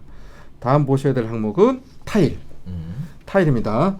타일에 보면 현관 바닥이라는 그 굽돌이라고 돼 있죠. 이게 위에 검게 밑에 검게 돼 있는 이 굽돌이는 이탈리아산 대리석을 쓰도록 되어 있고요. 주방 벽은 그 주방 상판이 엔지니어드 스톤으로 되어 있습니다. 이 엔지니어 스톤을 써서 이탈리아상 최상급을 쓰도록 해놨습니다. 이 엔지니어 스톤은 그 인조 대리석인데요. 이게 좀 일반 천연 대리석에 천연 대리석이 물을 금방 흡수하거든요. 요거는 물기가 좀 반듯반듯하기 때문에 물기를 잘 흡수하지 않아요. 보통 이제 엔지니어드 스톤이 그치. 그 위생에 필요한 주방 상판이나 맞아요. 식탁 테이블, 이게 차세대 이제 대리석이라고 불리우는 거거든요. 그러니까 아마 아파트 내부 같은 경우에는 이제 주부님들이 많이들 관심을 갖고 보시기 때문에 이런 것들은 많이들 관심을 갖고 아시죠, 보시면 될 것 같아요. 그래서 네. 그 뭐 오염이라든가 약품이나 그렇죠. 긁힘 이런 게 되게 좀 적어요. 네. 그러다 보니까 이걸 쓰게 해놨고요. 가구도 보시게 되면은 최초 사용량이 그냥 한 셈 이상 써라. 뭐 드레스실 화장실도 한 셈 이상 써라. 이렇게 있었어요. 이거를 어떻게 해놨냐면은 주방 가구 상하부장은 친환경 하이그로시로 하고 매트 조장을 하고 천연 무늬목 형태로 만들어야 되면서 엔지니어드 상판을 쓰고 하는데 전부 다 수입 제품입니다. 이탈리아나 독일산으로 써야 되고 그 다음에 뭐 드레스실 화장대 같은 것도 국산 최상급을 써야 되는 걸로 해놨어요. 그 다음에 보시게 되면 다음 항목을 보시게 됐습니다. 보시게 되면 창호. 이 창호입니다. 이게 창호 같은 경우도 보게 되면은 최초 설계안에 보면 현관 방화문을 철제 분체 도장이라고 해서 그냥 이렇게 일반 철제문으로 해놨었어요. 요거를 소부 도장 도어로 해서 패턴을 그것도 도장도 패턴을 좀 넣어서 최상급으로 쓰게 되어 있는데 그 다음에 대피 공간에도 소부 도장 도어를 최고급 알루미늄 코팅 샤시를 해서 하라 돼 있어요. 여시계 보시게 되면 이게 소부 도장이라고 돼 있는 말이 자꾸 나와요. 소부 도장. 요게 무슨 말이냐면은 좀 물기에 좀 강해요. 요걸 처리해 놓으면은 방수 처리를 해놓기 때문에 그만큼 수명도 길어지고 그렇죠. 수명도 길어지고 그래서 그렇게 돼 있고요. 그다음에 안방, 침실, 주방, 거실에 돼 있는 그 샤시라든가 그 창호 있지 않습니까? 유리창, 창호. 이것도 기존 거하고 다르게 알루미늄, PVC, 알루미늄 이중 분할창을 쓰고 그것도 그 겉에도 또 무늬목으로 랩핑을 해야 돼요. 무늬목 랩핑을 하고 거기에 로이 복층 유리 안에 있는 유리는 로이 복층 유리로 쓰는데 중간에 아르곤 가스를 넣으래요. 이 원래는 없었어요. 근데 아르곤 가스를 넣으면은 이게 단열 효과가 좋아요. 아 그렇구나. 네, 그래서 그 열 효율이 지금 현재 그 건축 심의 보게 되면 이게 2등급으로 돼 있거든요. 그러니까 2등급도 이렇게 나쁜 등급이 아니거든요. 그래서 보니까 이 대한설계시에 현대 같은 건 이거를 뭐 1등급 플러스로 만들겠다고 하는 얘기가 나와요. 나중에 이제 제가 설명을 드리겠지만 뭐 대림도 이런 거에 대한 안이 있을 거예요. 그래서 보시게 되면은 그래서 보면 이렇게 아르곤 가스를 쓰도록 해놨기 때문에 그때 난방비라든가 이런 절감 효과가 있을 것이다. 이렇게 이런 게 들어가야만이 명품 아파트의 기본이 된다. 이렇게 생각하시면 될 것 같고요. 그다음 보시게 되면은 뭐 이제 최초 설계된 거 보면 아트월 이제 집 안에 거실에 아트월 있지 않습니까? 아트월은 반드시 이탈리아산 등 천연 대리석 쓰게 되어 있고요. 그다음에 주방 개수대는 독일산, 이탈리아산, 외국산 쓰고 되어 있고 렌지 후드 또 저소음용으로 반드시 써야 되고 샤워 부스도 안전 접합 강화 유리를 만들고 그다음에 그 천장형 에어컨에도 기본적으로는 그냥 거실하고 안방만 쓰게 돼 있었어요. 거실 안방만. 근데 이거를 거실, 주방, 안방, 침실을 쓰고 그것도 냉매 배관 적용해서 나머지 침실도 다 들어가게. 그렇게 해서 국산 최고급 써야 된다. 그다음에 보시게 되면 발코니 벽도 일반 도료 하얗게 칠하지 않습니까? 요렇게 하지 말고 세라믹 페인트를 쓰래요. 요 세라믹 페인트를 쓰게 되면은 이게 물 번짐이 없어요. 그래서 두 번, 세 번 칠하고 이럴 필요가 없는 거예요. 그러다 보니까 관리하기가 좀 편해지고 대신에 좀 비용이 비싼 거죠. 그렇게 돼 있고 그 다음에 추가적으로 할 게 빌트인 항목을 최대한 적용을 해서 가지고 들어야 하는 항목이 있습니다. 이것도 가지고 들어오게 되는데 보면 광파 오븐, 주방용 정수기, 드럼 세탁기, 인덕션 사구는 독일산 최고급산을 써야 되고 냉동 냉장고, 식기세척, 김치 냉장고 같은 거를 기본적으로 들고 들어와야 되고 그 다음에 발코니 확장도 처음에는 조합원은 반드시 거실하고 침실이 2개에서 4개 정도 나올 텐데 거기에 무조건 거기에 주방까지도 발코니 확장은 기본이에요. 다 해놓고 무료로 해갖고 와라 이거죠. 그 다음에 발코니 수납 공간도 친환경 하이그로시로 해서 추가 적용해서 가지고 들어와 주세요 라고 했고 대안 설계를 한 대림과 현대는 저희 그렇게 할게요 라고 한 겁니다. 그래서 이 정도는 들어와야 좋다. 그 다음에 창호 일반 창호 이거 공용 부분입니다. 공용 부분에 대한 창호 같은 경우도 불소 수지 코팅을 했거든요. 이렇게 하면 좀 마모가 좀 덜 돼요. 그러니까 뭐 엘리베이터 창이라든가 이런 창들 있지 않습니까? 이런 창들에 대한 불소 수지 코팅을 하면은 그러면서 외관도 특화해라. 그렇게 해놨고요. 그 다음에 기타 외장 공사에도 보시게 되면은 화장실 있지 않습니까? 화장실. 일반적으로 물 내려가지 않습니까? 네. 화장실이. 근데 여기에는 댐퍼라는 걸 설치하라고 해놨어요. 이게 댐퍼가 설치되면은 그 위아래층에 물 내려가는 게 잘 안 들려요. 좀 그래서 조용한 화장실이 될 수 있도록 해놨고요. 그 다음에 본동, 그러니까 그 아파트 동의 인면 외부에도 반드시 최고급 수입 테라코타하고 화강석으로 한 디자인 특화시키는 걸 적용해서 가지고 들어가 이렇게 했거든요. 이 테라코타라는 게 뭐냐면은 리조트나 그 호텔 같은 데 있는 맞습니다. 거죠? 이게 리조트 같은 데서 그 특화해 놓은 거 있지 않습니까? 그럴 때 쓰는 거예요. 이런 걸로 해서 좀 외관을 좀 멋있게 가지고 들어오지 않으면 안 돼. 이렇게 가지고 들어왔어요. 그 다음에 필로티도 보시게 되면은 외벽과 필로티도 실리콘 페인트를 적용을 하게 해서 해놨고요. 그래서 이 실리콘 페인트가 들어오게 되면은 내구성이 좋아집니다. 그렇게 해놨고요. 그 다음에 필로티 구조도 역시나 특화해서 뭐 테라코타 같은 걸 다 쓰는데 특히나 좀 보시게 되면 여기 재밌는 게 알루미늄 스팬드럴 천장재를 써서 아노다이징 해 이렇게 해놨거든요. 이게 뭐냐면 알루미늄 스팬드럴 천장재를 쓰면 이게 방음 효과가 좋아요. 그다음 바람에 잘 안 날아가요. 그렇게 되고요. 그래서 이게 지금 이제 그 커뮤니티 시설 있지 않습니까? 여기 수영장이나 이런 데도 이런 걸 쓰게 해놨어요. 지금 이 조합의 대안 설계에 보게 되면은. 그리고 아노다이징을 하게 되면은 이게 부식 방지가 됩니다. 그러니까 좀 녹이나 이런 것들이 쓰지 않도록 하는 것까지 가지고 기본적으로 들고 들어와 이렇게 해놨고요. 그 다음에 반드시 보셔야 되는 것들이 이제 조합원님들한테 특화되는 것이 다음 페이지에 보시면 층간 소음 및 방수, 수전 이런 정도인데 최초에는 보시기에는 층간 차음자가 30T예요. 이 T라는 게 밀리미터라고 보시면 돼요. 그러니까 30mm인 거죠. 층간 차음제가. 근데 조합에서는 층간 차음제는 기본적으로 40이야. 더 조용한 게 더 강화를 시켜요. 강화시키는 거고 차음제 같은 경우는 니네가 더 제한하려면 더 제한해. 그래서 많이 제한할수록 더 좋은 거 가지고 쓰려고 하는 목적에서 이렇게 특화시켜서 얘기를 했고요. 일반적으로 아파트 같은 경우 옥상에는 그냥 이렇게 상도, 중도, 하도 바르는 도막 방수를 많이 해요. 근데 여기는 복합 방수를 했어요. 이 복합 방수를 하게 되면은 뭐가 좋으냐면은 단열 효과도 있어요. 그리고 열을 차단하는 효과가 있어요.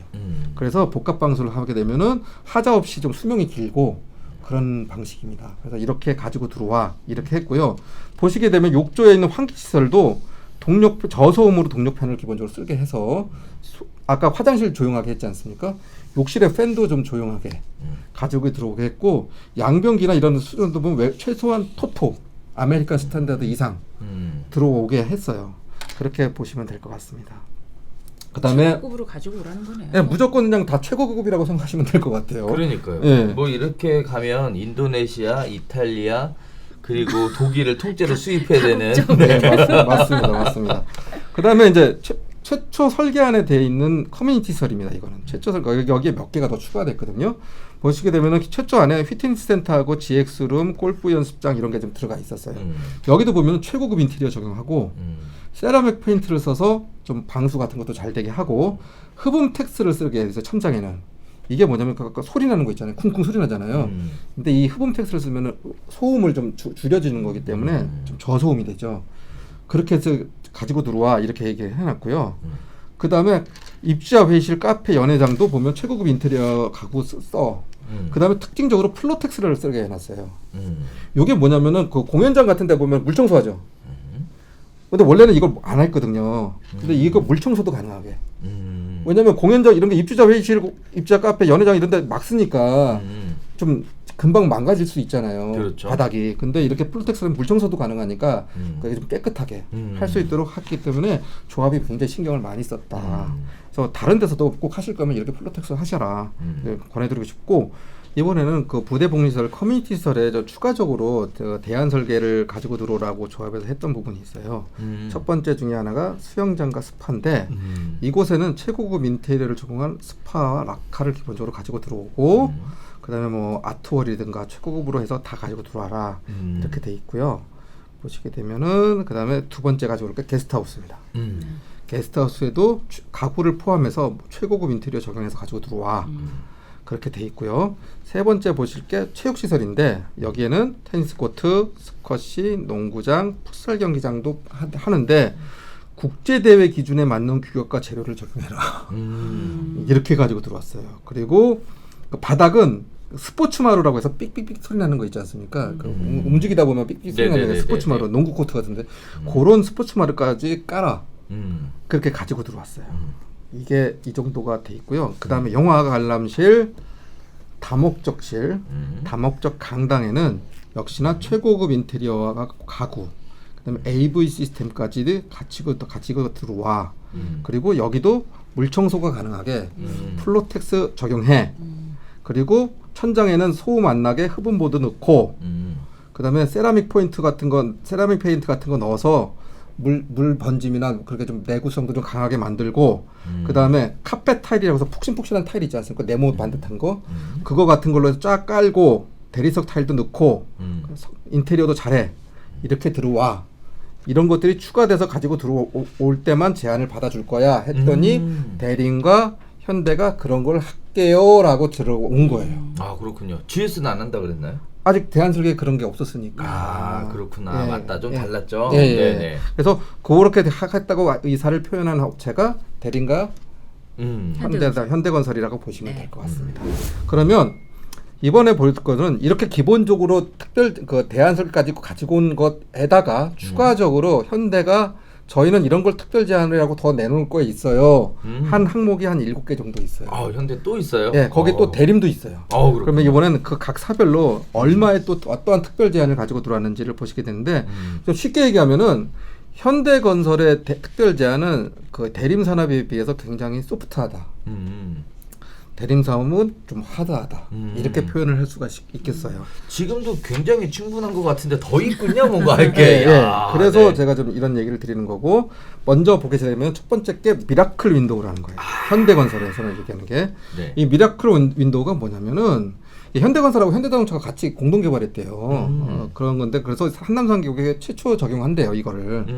이게 뭐냐면은 그 아파트 동간 거리가 좀 좁은 지역이 생길 수가 있는 거예요. 그렇죠. 그러면은 그 9m 이하도 될 수가 있는 거예요. 그러다 보니까 앞집 옆집 다 보이는 거야. 뭐 하는지가. 그렇죠. 그러니까 핸드폰 리모트 컨트롤로 이 유리창의 조도를 그러니까 투명도를 조절하는 거예요.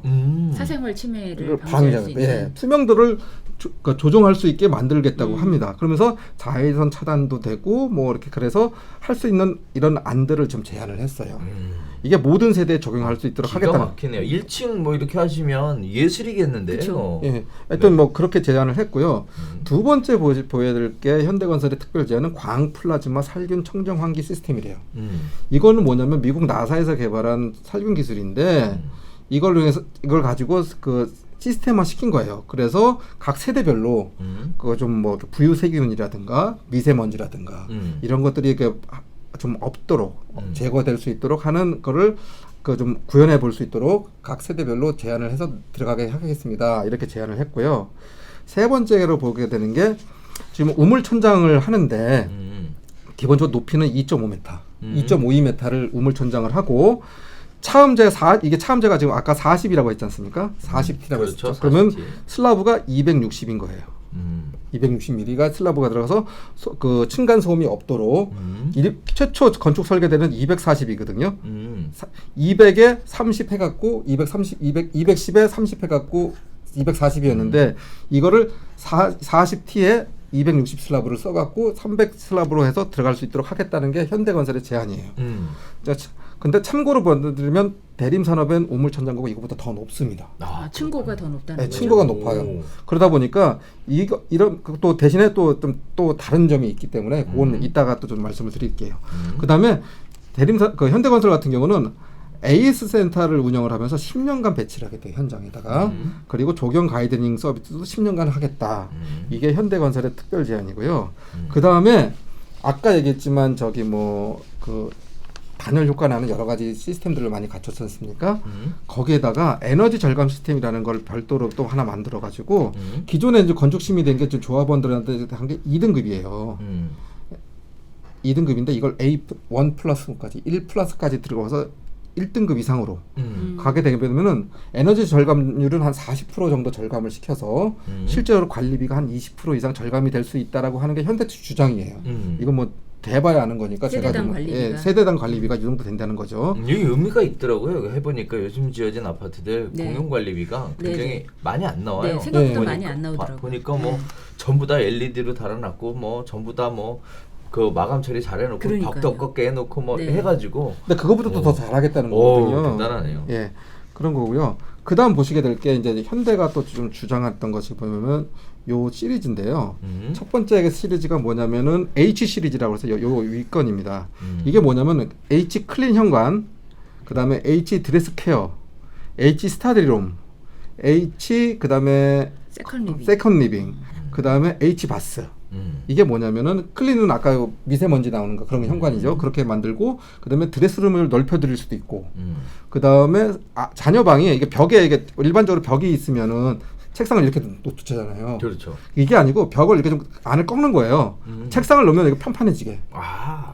그래서 아이가 공간 활용을 잘할 수 있게 아이방을 이렇게 만들어 줄 수도 있고 그다음에 조리 공간하고 좀 분리를 만들어서 세컨 리빙을 만들 수도 있고 그다음에 건식 습식 분리형 욕실을 만들겠다. 이거를 조합원님이 5개 중에 몇 개를 선택하시면 5개 다 선택하면 5개 해줄 수도 있고 이 중에서 한 4개만 할래? 그럼 4개 맞춰서 들어갈 수가 있는 거예요. 그래서 각 세대별로 집안의 형태가 다 달라질 수가 있는 거죠. 요거를 맞춰주겠습니다라고 하는 게 현대 얘기예요. 두 번째로 하겠다는 얘기가 뭐냐면은 이 평형별 아파트 평형이 있지 않습니까? 이것도 좀 선택을 할 수 있게. 첫 번째는 뭐냐면은 세대 분리형으로 가질 수 있고 아니면 자녀 성장에 맞춰 갈 수도 있게 만들고 아니면은 뭐 마스터룸 그러니까 저 부부가 중심이 되는 마스터룸을 좀 강하게 만들어 줄 수 있는 것도 있고 오히려 우리는 강아지도 많이 키워 고양이도 많이 키워 그래서 반려동물을 위한 그 분리형 케어를 갈 수 있는 평면을 만들어 줄 수도 있고 이 중에서 선택을 하면 그 선택대로 해주겠다는 거예요. 그리고 그다음에 인테리어도 그 코리안 스타일, 모던 스타일, 클래식 스타일로 나눠 가지고 선택을 하게 하고 이 안에 그 마감 재질 아까 인도네시아니 뭐 여러 가지 있었으면 그런 걸 다 때려 넣겠다는 거죠. 이것이 그 인테리어 취향에 맞게 인테리어를 석재를 만들어 마감재를 선택해서 쓰게 하겠습니다 하는 게 현대건설의 제안이에요. 그다음에 각 여기 보시면 이게 이제 한남 뉴타운 3구역의 그 단지도거든요. 요게 여기 보시면 이게 노란 선이 있습니다. 네네. 요게 여기다가 이게 좀 비탈길이 경사도가 있는데 저기거든요. 여기다 보니까 어르신들 미끄러질 수 있으니까 온열 블럭을 설치해서 미끄럼 방지하도록 할게요. 아 블록에다가. 예. 오. 그리고 마지막으로 제안하는 게 1차 제안 때도 했던 스카이워크라는 거예요. 490m 스카이워크를 제안을 여전히 한 거예요. 이번에도 하면서 이게 한 490m 되는데 이게 우사단 노통에서 들어가거든요. 그런데 이렇게 들어가게 되면은 그 밑에 층으로 또 아파트들이 있기 때문에 사생활 침해가 돼요. 보이잖아. 그렇죠. 근데 그래도 그 사생활 침해가 안 되도록 이 사선에다가 반투명 유리를 넣고 이렇게 조정을 해서 보안 조치해서 이 조망을 할 수 있게 만들겠다. 이렇게 제안을 했어요. 이게 현대건설의 특별 제안 7가지입니다. 근데 뭐 이거 이외에도 현대건설의 다양한 제안들을 했으니 궁금하신 조합원님들이나 그 분들은 입찰 제안서를 보시기도 하고 이미 각 세대별로 분리가 됐는데 아니면은 반대로 그 조합에다가 문의를 하셔서 궁금하신 거는 보셔도 되고 모르겠겠다.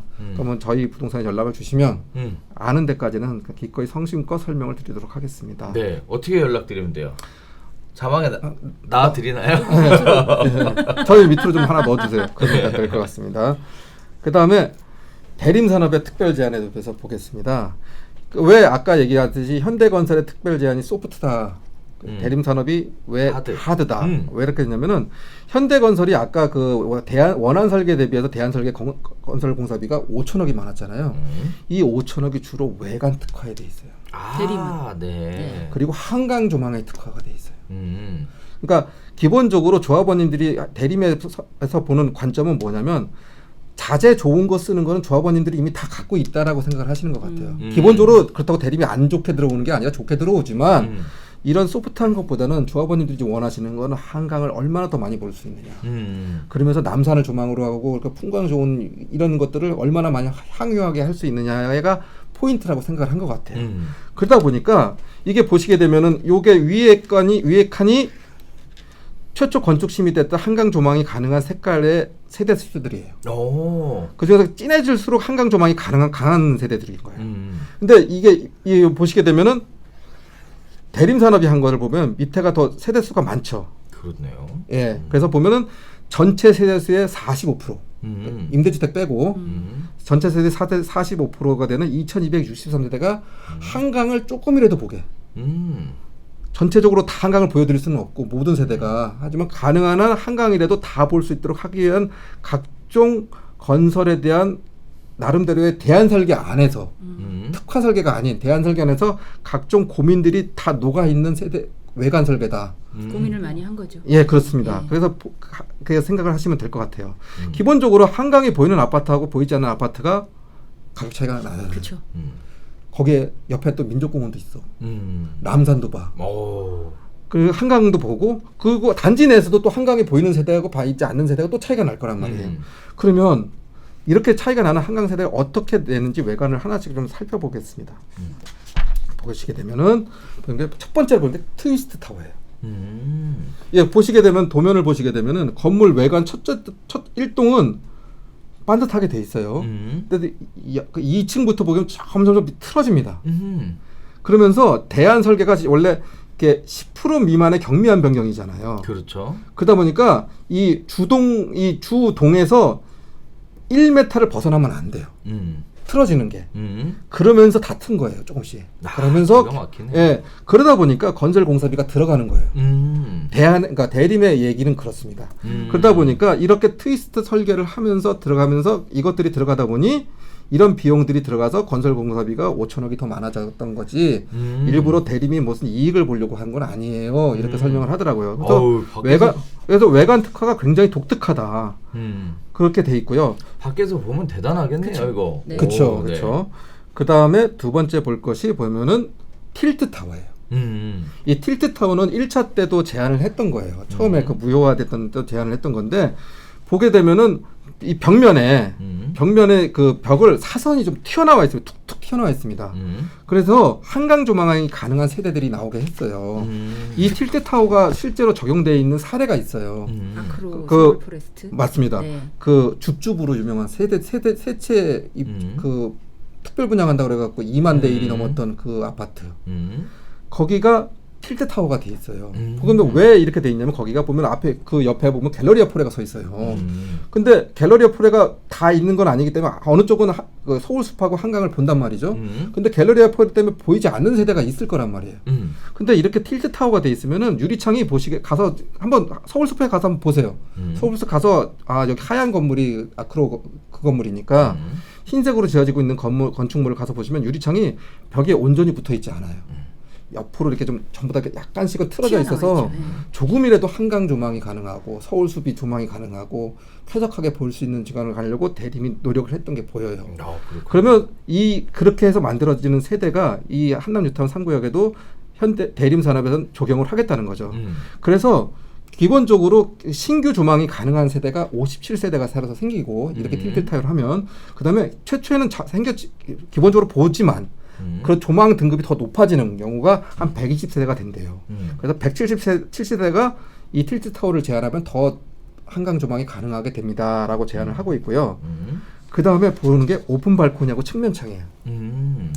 이건 뭐냐면 이것도 마치 그 아크로 서울 포레스트에 적용이 되고 있는데 이거에 뭐냐면은 세대 이제 보다 보면 한강 조망 안 되는 데도 있을 거 아니에요. 그렇죠. 그럼 정면은 유리창으로는 안 되는데 옆에 유리창을 낸 거예요. 옆에 발코니를 내고 그러다 보니까 외관이 좀 옆으로 튀어나오기도 하고 안쪽으로 좀 들어가기도 하고 이건 독특하게 되겠죠. 그러면서 한강 조망이 가능하게. 그래서 건축 심의상으로는 한강 조망이 가능하지 않은 세대지만 이 측면 창이든 측면 발코니 아니면 이렇게 틸트 타워 아니면은 그 트위스트 타워 이런 걸 통해서 한강 조망이 가능해서 나중에 이게 한강 프리미엄에 대해서 주택 매매 가격도 차이가 있기 때문에 보이지 않는 매매 가격에 대한 것들까지 감안을 했다는 게 대림 측의 주장이에요. 그리고 기본적으로 한강 조망을 5가지 등급으로 분류를 해갖고 그 A 등급이 제일 좋은 등급인데 A 등급을 보이는 게 115세대, B 등급이 556세대, C 등급이 39세대, D 등급이 94세대를 상향을 시켰대요. 그래서 최대한 한강 조망이 가능하도록 하겠다. 그런 게 좀 특징적인 게 되겠고요. 그 자산 다음에 가치가 훨씬 더 증대가 되겠네요. 그러면. 이대로 된다면은 한강 조망 세대가 많아지니까 훨씬 더 좀 그런 면에서는 현대안보다는 좀 하드 외관적인 특화가 좀 더 많이 돼 있다라고 보시면 되겠고, 요거는 좀 저기 1+1 조합원들에 대해서 해당되는 품목이에요. 대림 같은 경우는 특별 제한 품목이 47개예요. 47개. 현대 거는 제가 논하지 않겠습니다. 대림 거만 얘기하는 거니까. 근데 현대도 별도로 또 있겠죠. 특화 제공 품목이. 근데 그 대림 같은 경우는 특별 제공이 47개인데 1+1에도 동일하게. 그러니까 원래 하나만 주잖아요. 그렇죠. 근데 이 1+1에도 동일하게 적용이 시켜주겠다. 그래서 그 하나만 받는 것이 아니라 다른 걸 하나 더 받아서 재산 가치를 늘리려는 조합원님들한테도 그 가치가 큰 메리트가 될 수 있도록 하겠다라는 게 그 대림 측의 제안이고요. 그 다음에 좀 지금부터 얘기하는 거는 조금 좀 내부적인 건설공사와 관련된 내부적인 제안이에요. 첫 번째 아까 현대 같은 경우는 선택형 평형을 만들고 이런 식의 제안을 했지 않습니까? 대림은 사시다 보면 그 선택 평형 한 거 갖고도 불편해하거나 자신의 마음이 안 맞아서 리모델링 할 수도 있잖아요. 그래서 대림 산업은 리모델링이 편하게 건축을 할 수 있도록 설계를 기본적으로 들어가겠다는 거예요. 그래서 첫 번째는 층상 배관 시스템이라는 걸 만들어서 배관이 아예 다 벽 쪽에 붙어 있는 거예요. 그러니까 그 벽에 있다 보니까 리모델링 할 때 벽에 뭐 이렇게 배관 때문에 뭐 문제가 생기는 것들이 최소화시키겠다. 두 번째로 무선 스위치. 그 리모델링 설계하거나 건축하다 다 부셔야 되는데 선 걸리는 게 많으면 또 안 되거든요. 그러다 보니까 이렇게 무선 스위치 시스템을 쓰면은 그런 게 걸릴 게 없으니까 그렇게 되어 있고요. 세 번째로는 이 무량판 구조라는 걸 만들어서 우물천장의 그 높이죠, 층간 높이를 또 더 높이겠다. 현대가 2.52m 얘기했지 않습니까? 아까 그 층고가 네. 대림은 2.65m예요. 근데 왜 이렇게 높아질 수 있냐면은 원래 그 기둥하고 벽 사이에 있는 게 이렇게 빔이 들어가거든요. 빔이 보라고 하죠. 보가 들어가고 이렇게 들어가 그러는데 이게 없어요.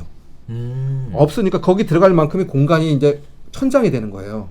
그러니까 주택의 입장에서 보면 그만큼 쾌적하다. 그래서 그걸 무량판 구조라고 하는데 그렇게 무량판 구조가 들어갈 수 있도록 하겠다. 그 다음에 그 건식벽체라고 해서 쉽게 얘기하면 가벽을 최대한 활용해서 리모델링 할 때 편하게 해드리겠습니다. 이런 것이 가능하게 하면서 건물을 지으면서 틸트 구조로 하고 트위스트 구조로 하고 이렇게 갈 거예요. 이러다 보니 공사비가 조금 더 들어갔으니 조합원님들 이런 부분은 저희가 얼마나 특화되어 있는지를 노력한 건지를 좀 봐주세요. 이렇게 얘기를 하고 있는 게 대림이에요. 거기에다가 마지막으로 이 부분은 되게 좀 개인적으로 인상적이었던 게 뭐냐면 내진 특등급 아파트입니다.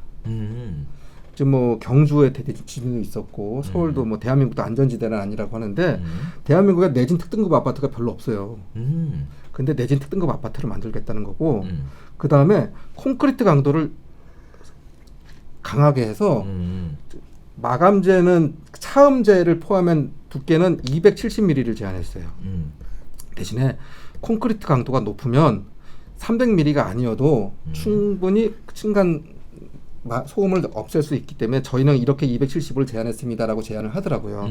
여기도 기본적으로 40mm는 차음재가 들어가는 겁니다. 그러니까 230mm가 들어가게 되는 거죠. 그 다음에 좀 특징적인 건데요. 여기 SRC 기둥 구조라고 돼 있지 않습니까? 네. 요거 주상복합에 들어가는 거예요. 그러니까 주상복합 저층부에 보면은 기둥들이 들어가는데 철근 철골 콘크리트 구조거든요. 이게 공간을 많이 차지하지 않아요. 일반적으로 여기 보시게 되면 이렇게 벽에 이렇게 벽체를 기둥으로 잡는 게 아니고 기둥 하나만 똑딱딱 들어가 있다 보니까 공간을 많이 활용할 수가 있고 실제로 이렇게 공간이 활용되는 기둥들이 들어가게 되면은 실제로는 공간 부피도 줄어들고 오히려 튼튼해집니다. 그리고 열도 잘 견뎌요. 이게 화재가 났을 때. 그러면서 좀 주택이 좀 더 오래 갈 수 있게 됐고 이래서 장수명 주택이라고 대림은 주장을 하더라고요. 근데 이렇게 들어갔을 때 이게 뭐가 좋아지는 거냐면은 우리 그 분양가 상한제 후분양 때도 보면은 분양가 상한제 어차피 그래도 분양가 책정할 때 같이 검토하지 않습니까? 네. 여기 건설 공사비 가산 항목에 이런 것들이 들어가는 거예요.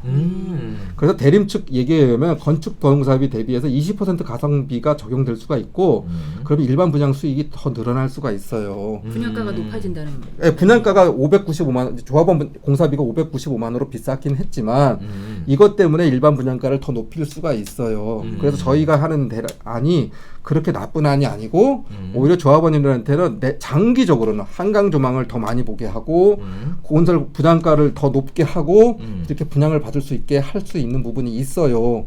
그러니 저희 거를 좀 제대로 좀 알아봐 주세요라고 얘기하는 게 대림 측 주장이에요. 네. 이렇게 해서 특화 설계 제안을 특별 제안을 했습니다. 그럼 마지막으로 GS 건설 거를 좀 봐야 돼요. 근데 아쉽게도 저희가 GS건설에서 어떠한 자료도 받지를 못했어요. 그렇기 때문에 GS건설에서 받은 자료도 없이 GS건설에 대해서 얘기하는 것이 결례죠. 그렇죠. 그래서 네. 잘 모르기 때문에 이 부분에 대해서는 조합 사무실에 문의하셔서 GS건설에 대한 것들을 좀 알아보시는 게 좋겠다. 왠지 느낌상 네. 별로 신경 안 쓰신 것 같은데 GS는. 아니요, 그거는 아니고. 그건 아닌 것 같은데 좀 이번에는 조금 GS가 조금 네. 아쉬움이 좀 있어요. 저 개인적으로. 그렇구나. 예. 네, GS 네. 선호하시는 조합원님들 많으시거든요. 자, 그럼 개인적으로 평가해 보실 때 네. 현대라든지 대림이라든지 GS라든지 세 개를 놓고 비교해 볼 때 어디에 좀 가산점을 더 두고 싶다. 내지는 이런 거를 좀 조양숙 대표님 먼저.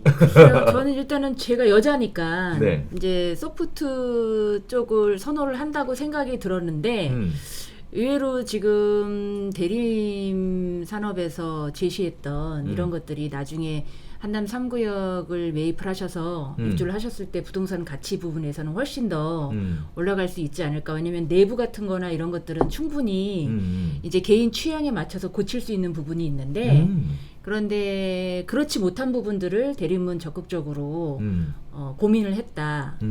그래서 저는 사실은 개인적으로는 대림 쪽의 제안서가 좋다고 보긴 해요. 근데 조금 이제 비싼데도. 네, 조금 비싼데도. 근데 어차피 이제 한남 3구역을 지금 선택하시는 분들은 그런 부분까지 다 보신 거고. 근데 현대건설은 또 주부님들이 선호하실 수 있는 아까 H 시리즈 같은 거, 뭐 이런 것들을 아까 제가 추가적으로 말씀은 안 드렸지만 그런 것들이 분명히 매력적인 또 결과로 다가올 거라고 생각이 드니까.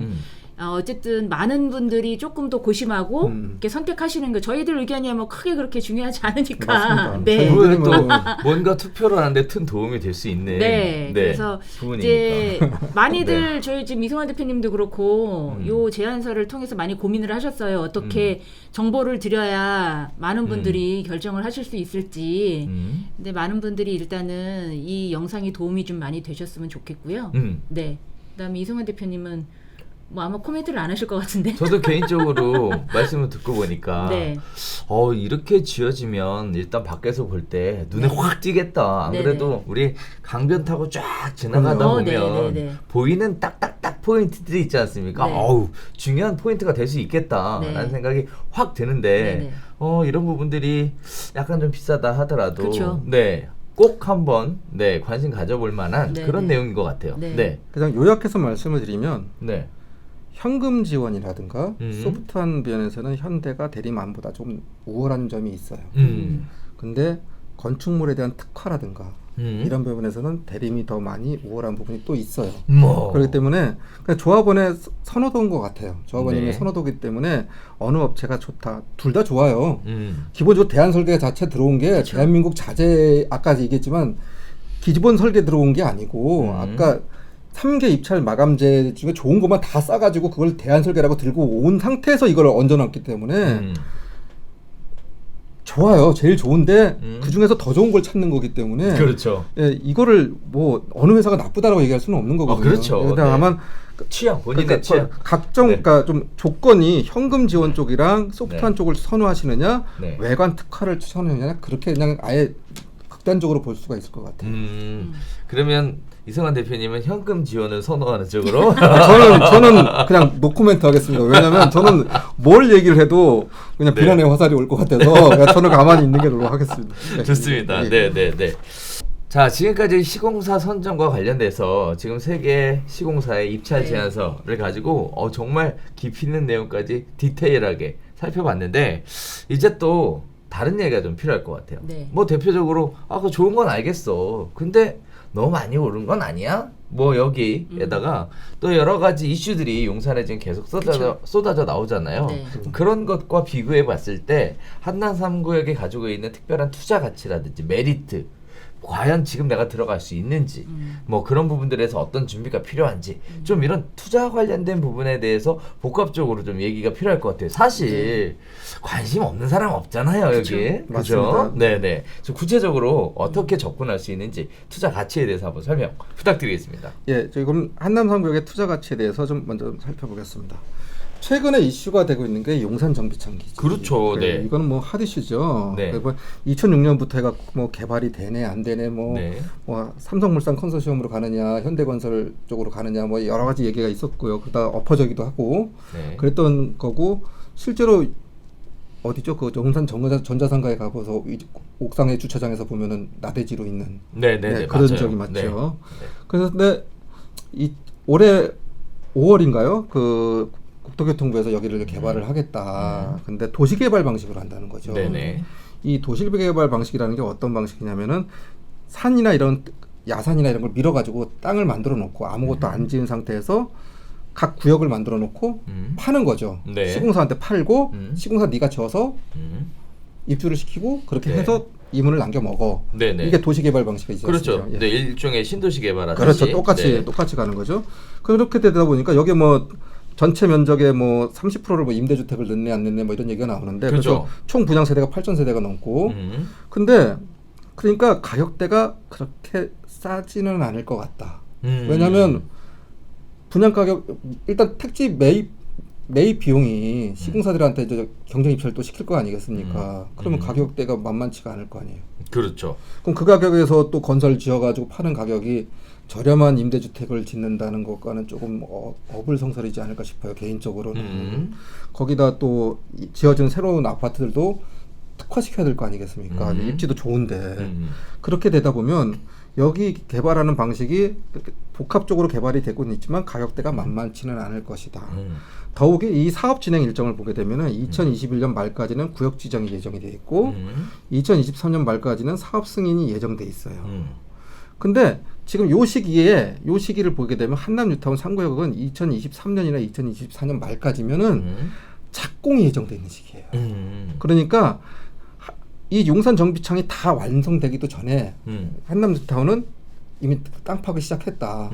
그러면 실제로 완성되었을 때 최적의 배후지로서 이렇게 특화되어 있는 상업지역으로 복합되는 지역의 가장 옆에 이쪽에 지금 용산민족공원이 있지 않습니까? 네. 용산민족공원 반대편이 한남 뉴타운인 거죠. 네, 그렇죠. 그러니까 이 노선이 완전히 먼 곳이 아니라 최적의 배후지가 한남 뉴타운이 될 수가 있다. 저는 개인적으로 좀 판단이 들고 그런 면에서 일단은 최적의 투자 가치가 있는 곳이 아니냐 이렇게 좀 말씀을 드리고 싶습니다.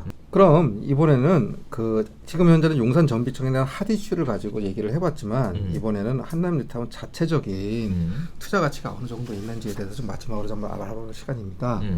한남 뉴타운 3구역, 한남 뉴타운 자체 3구역이 아니어도 한남 뉴타운이 걸쳐 있는 이 용산 지역은 서울 2030 서울 플랜 생활권의 중심에 있어요. 그러다 보니까 그 3도심으로 되어 있는 한양도성, 영등포 여의도, 그다음에 강남 중심 속에서도 딱 가운데 있기 때문에 가운데 있기 때문에 입지적으로 유기적으로 연결해 줄 수 있고 지역적인 교통망이 최적이다. 그렇게 말씀을 드리겠고요. 그 다음에 지금 현재 한남 뉴타운이 있는 이 지역에 지금 그 지하철 연결 통로가 좀 부족함이 있어요. 최근에는 현재까지는.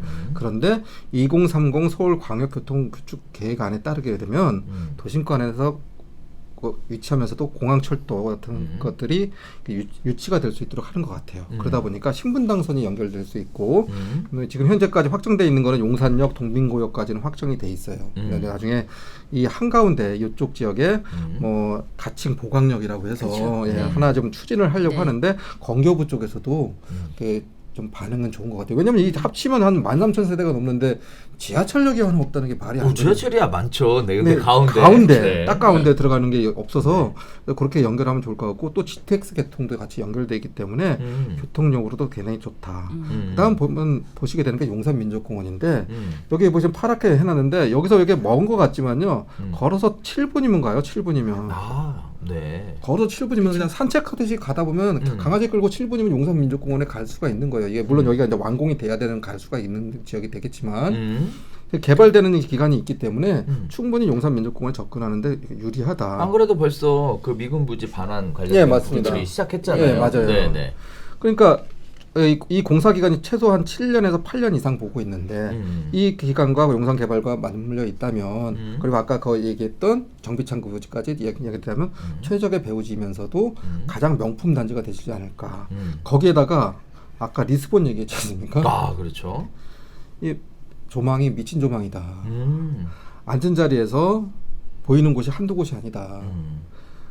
강을 또 남쪽을 바라보고 있잖아요. 그렇잖아요. 거기다가 롯데월드, 아셈타워, 그다음에 뭐 무역센터 있죠. 그쪽이랑 그다음에 서울숲 다 봅니다. 63 빌딩, 뭐 세빛 둥둥섬, 그다음에 뭐 북한산까지 다 보고 있는 지역이기 때문에 이런 조망을 갖고 뒤에는 남산, 앞에는 한강, 그러면서 교통의 중심 이런 최적의 투자 여건을 가진 한남동이기 때문에 지금이라도 투자를 하고 싶으시다면 아무 때가 들어와도 결코 손해나는 장사는 아니다. 이렇게 좀 개인적으로 판단하고 싶습니다. 그렇구나. 이게 그러면 투자가 가능하다라는 말씀 처음 해주셨는데 투자를 뭐 가격대가 좀 어느 정도 있을 것 같아서 투자가 좀 쉽지는 않을 것 같다는 생각도 드는데 투자하려면 어떻게 오로지 현금 다 있어야 되는 건가요? 뭐 무주택자 같은 경우는 또 대출도 가능한 부분도 있고요. 무주택자 대출. 그런 부분도 있고 또 어느 정도 또 투자 금액이 또 적은 금액은 아니에요. 근데 워낙 요새 웬만한 아파트도 15억, 20억 가는 판이다 보니까 그렇죠. 그거에 비해서는 가격대가 아직은 저렴하죠. 저렴하기 때문에 그거 생각하시면서 여기서는 이 금액은 비싸고 그 새 아파트는 15, 25, 아우 별로 안 비싸네 이렇게 할 게 아니고 그렇게 본다면 기회비용이 아직도 충분하다. 거기다 이제 시공사 선정을 확정이 되고 나면은 사업이 또 본격적으로 올라가게 되면 그 시기에 맞춰 또 그 가격대가 또 상승할 그쵸. 여력이 있기 때문에 한남뉴타운 투자는 아직도 좀 유용하다. 그렇게 좀 말씀드리고 싶습니다. 거기다가 또 재건축 같은 경우에는 재초안이라 그러죠. 초과이익 환수제 뭐 이런 것도 적용이 되는데 여기는 없죠. 사업 방식이 재개발이다 네, 보니까 재개발이니까. 그런 건 없는 거잖아요. 네. 그러니까 몇 가지 부담금이 있긴 있는데 그 재건축 초과이익 그런 식의 좀 무지막지한 금액은 안 나올 거예요. 네네. 그렇기 때문에 그런 부분에서는 상대적으로 안정적이다. 그런 면에서 장기적으로 그다음에 한강 조망이 되는 것만 해도 그게 얼마인데요. 한강 조망이 또 저는 그런 생각도 들더라고요. 한남뉴타운 바라보면 네. 한강을 어느 쪽 방향에서 바라볼 그쵸. 것이냐. 그래서 강물이 들어오는 쪽으로 갈 것이냐, 네. 강물이 떠나가는 쪽으로 볼 것이냐. 이것도 되게 의미가 있다고 네, 하는데, 네, 네, 한남 3구역 같은 경우에는 아주 좋은 네. 들어오는 쪽으로. 네. 네, 아우, 네. 이제 풍수지리학적으로도 음. 한남동은 뭐 우리나라에서 가장 배산 임수로 유명한 곳이기 때문에 입지 가치를 같이 보셔야 될 거라고 보고요. 어쨌든 한남동 하면 부촌으로 이미 이름이 나 있는 곳이니까 나인원 한남이 있고 예, 그런 브랜드도 같이 보시면 좋을 것 같아요. 기생충. 그다음 기생충. 네. 거기 나오는 그 인테리어 업체 있지 아, 않습니까? 네네네. 그 업체가 여기 참여를 해요. 네, 맞아요. 현대도 마찬가지로 그 정도 좋은 업체가 또 참여를 하고 있고 음. 그렇기 때문에 하나하나가 다 명품이다. 그런 명품에 대한 아파트가 이렇게 좋은 아파트의 입지에 저시고 있기 때문에 지금이라도 늦지 않고 언제든지 참여를 하실 수 있는 기회를 가지시는 게 훨씬 더 투자 가치가 있다. 저는 그렇게 좀 판단을 하고 그래서 있습니다. 저는 개인적으로는 사실 이거 쭉 보면서 아까 뭐 특화 설계, 대안 설계 뭐 얘기 나오고 그리고 뭐 구조를 좀 달리하겠다, 뭐 리모델링이 쉽게 하겠다, 무슨 무상제품 품목을 제공하겠다, 뭐 여러 가지 얘기들 하는데 네. 사실 쭉 들으면서 제가 느낀 거는 뭐냐면 열심히 공부했어요. 네. 아씨 살고 싶다 이씨. 네, 저도 지금 이거를 사야 돼 말아야 되고 되게 고민하게 되는 정말 그런 부분이 있어요. 자 그러면 관심 갖는 분들은 구체적으로 어떻게 접근하면 되겠습니까? 그 한남뉴타운 3구역뿐만 아니라 저희가 지금 현재 영업을 하고 있는 곳이 4구역, 5구역, 2구역 역시 같이 또 매물을 같이 진행하고 있기 때문에 아 그래요? 예. 그래서 그 한남뉴타운 전반적인 사항이 궁금하시거나 아니면 한남뉴타운 3구역 일단 제일 빠른 곳이 3구역이니까 3구역에 대해서 매물 접근을 하고 싶으신 분이 있으시다면 그 저희 부동산 미래키움 부동산으로 연락을 주시면 아는 한도 내에서 성심껏 설명을 드리도록 하겠고요. 설사 이 금액이 안 맞은 경우도 있어요. 예를 들어 난 너무 한남동 사고 싶은데 금액대가 안 맞거나 추가 부담금에 대한 리스크가 너무 크다라고 판단되시면 저희가 다른 부동산 쪽과 다른 사업지역 재개발 사업 쪽 사업지역으로 또 지금 연결을 진행하고 있는 것들이 꽤 있습니다. 아, 뭐 그래요? 노량진이라든가 뭐 이런 것들이 있으니까 그 한번 연락을 주시면 저희가 성심성의껏 말씀을 드리도록 하겠습니다. 또 이성현 대표님이 또 특이한 이력 가지고 계시잖아요. 있죠. 이 재개발 네네. 관련돼서 아주 그냥 예. 네. 네. 뭐 믿고 연락 드려도 되는 거 되는 그럼요. 겁니까? 그냥 시공사 직원들하고 편하게 얘기할 정도는 돼요. 그래요? 네, 제가 조합 사무장으로 10년을 있었어요. 아, 네. 근데 조합 사무장 10년을 있는 사람이 별로 없어요. 그렇죠. 다 네. 잡혀가요. 돈, 네, 돈 받고 그렇죠. 잡혀가고 그런데 네. 감사하게도 잘 넘겼고 그래서 최초 조합 추진이 컨테이너 박스부터 해갖고 조합원님들 입주까지 시켜놓고 사무장을 그만뒀어요. 그게 기간이 딱 10년이었어요. 그렇구나. 그래서 뭐 통매가까지 다 끝내고 조합원님들한테 이익률 다 맞춰드리고 나왔던 것 같아요. 그러다 보니까 조합 재개발 사업 전반에 맞춰서 무슨 얘기를 하셔도 제가 한마디만 아 하면 해서 알아들을 수 있어요. 아, 일단 무엇보다도 깨끗하고 투명하게 일처리를 하신다. 그렇죠. 네. 굉장히 신뢰가 강하는 말씀인데요. 의미 있는 얘기인 것 같습니다. 그래서 꼭 어떤 물건이든 간에 궁금하신 게 있으시면 모르면 모른다고 말씀을 드리는 게 맞지 모르면서 아는 척하지는 않습니다. 네, 그러니까 이렇게 성심성의껏 말씀을 드릴 의지는 가지고 있으니까 그 궁금하신 게 있으면 아무 때나 연락을 주셨으면 좋겠습니다. 아, 기대가 됩니다. 안 그래도 저도 지금 상담 한번 받아야겠네요. 네.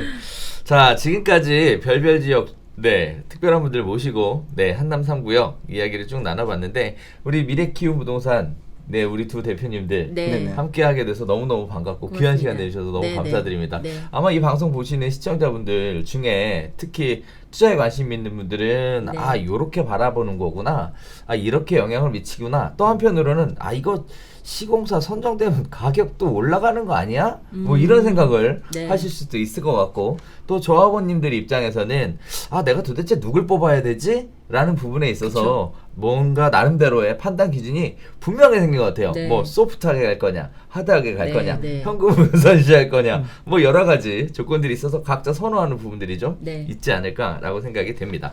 자, 지금까지 저희가 한남 용산에 관련돼서 네, 그리고 개발 사업에 관련돼서 쭉 이야기를 좀 나눠봤는데 오늘 어떠셨어요? 오랜만에.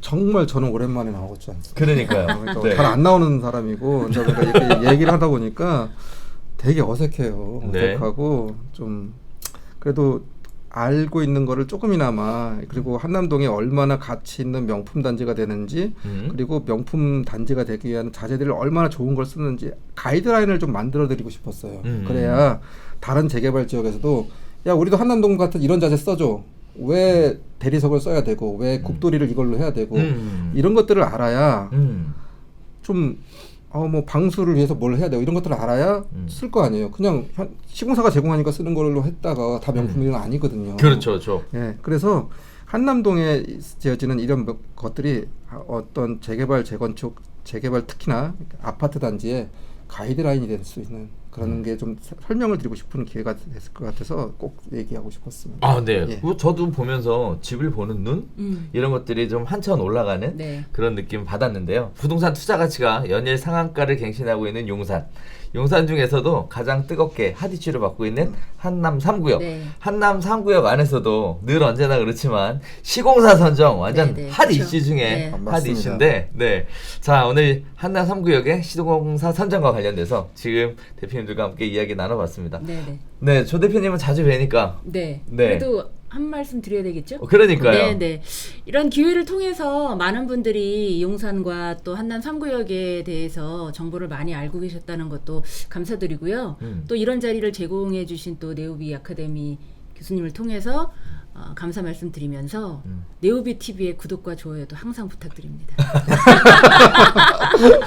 자, 지금까지 네 용산 이야기 한번 진행해봤습니다. 함께해 주셔서 너무 감사하고요. 네. 네, 시청자분들도 유익한 방송이었다고 생각하시면 좋아요와 구독하기 구독, 네, 꼭 부탁드리겠습니다. 감사합니다.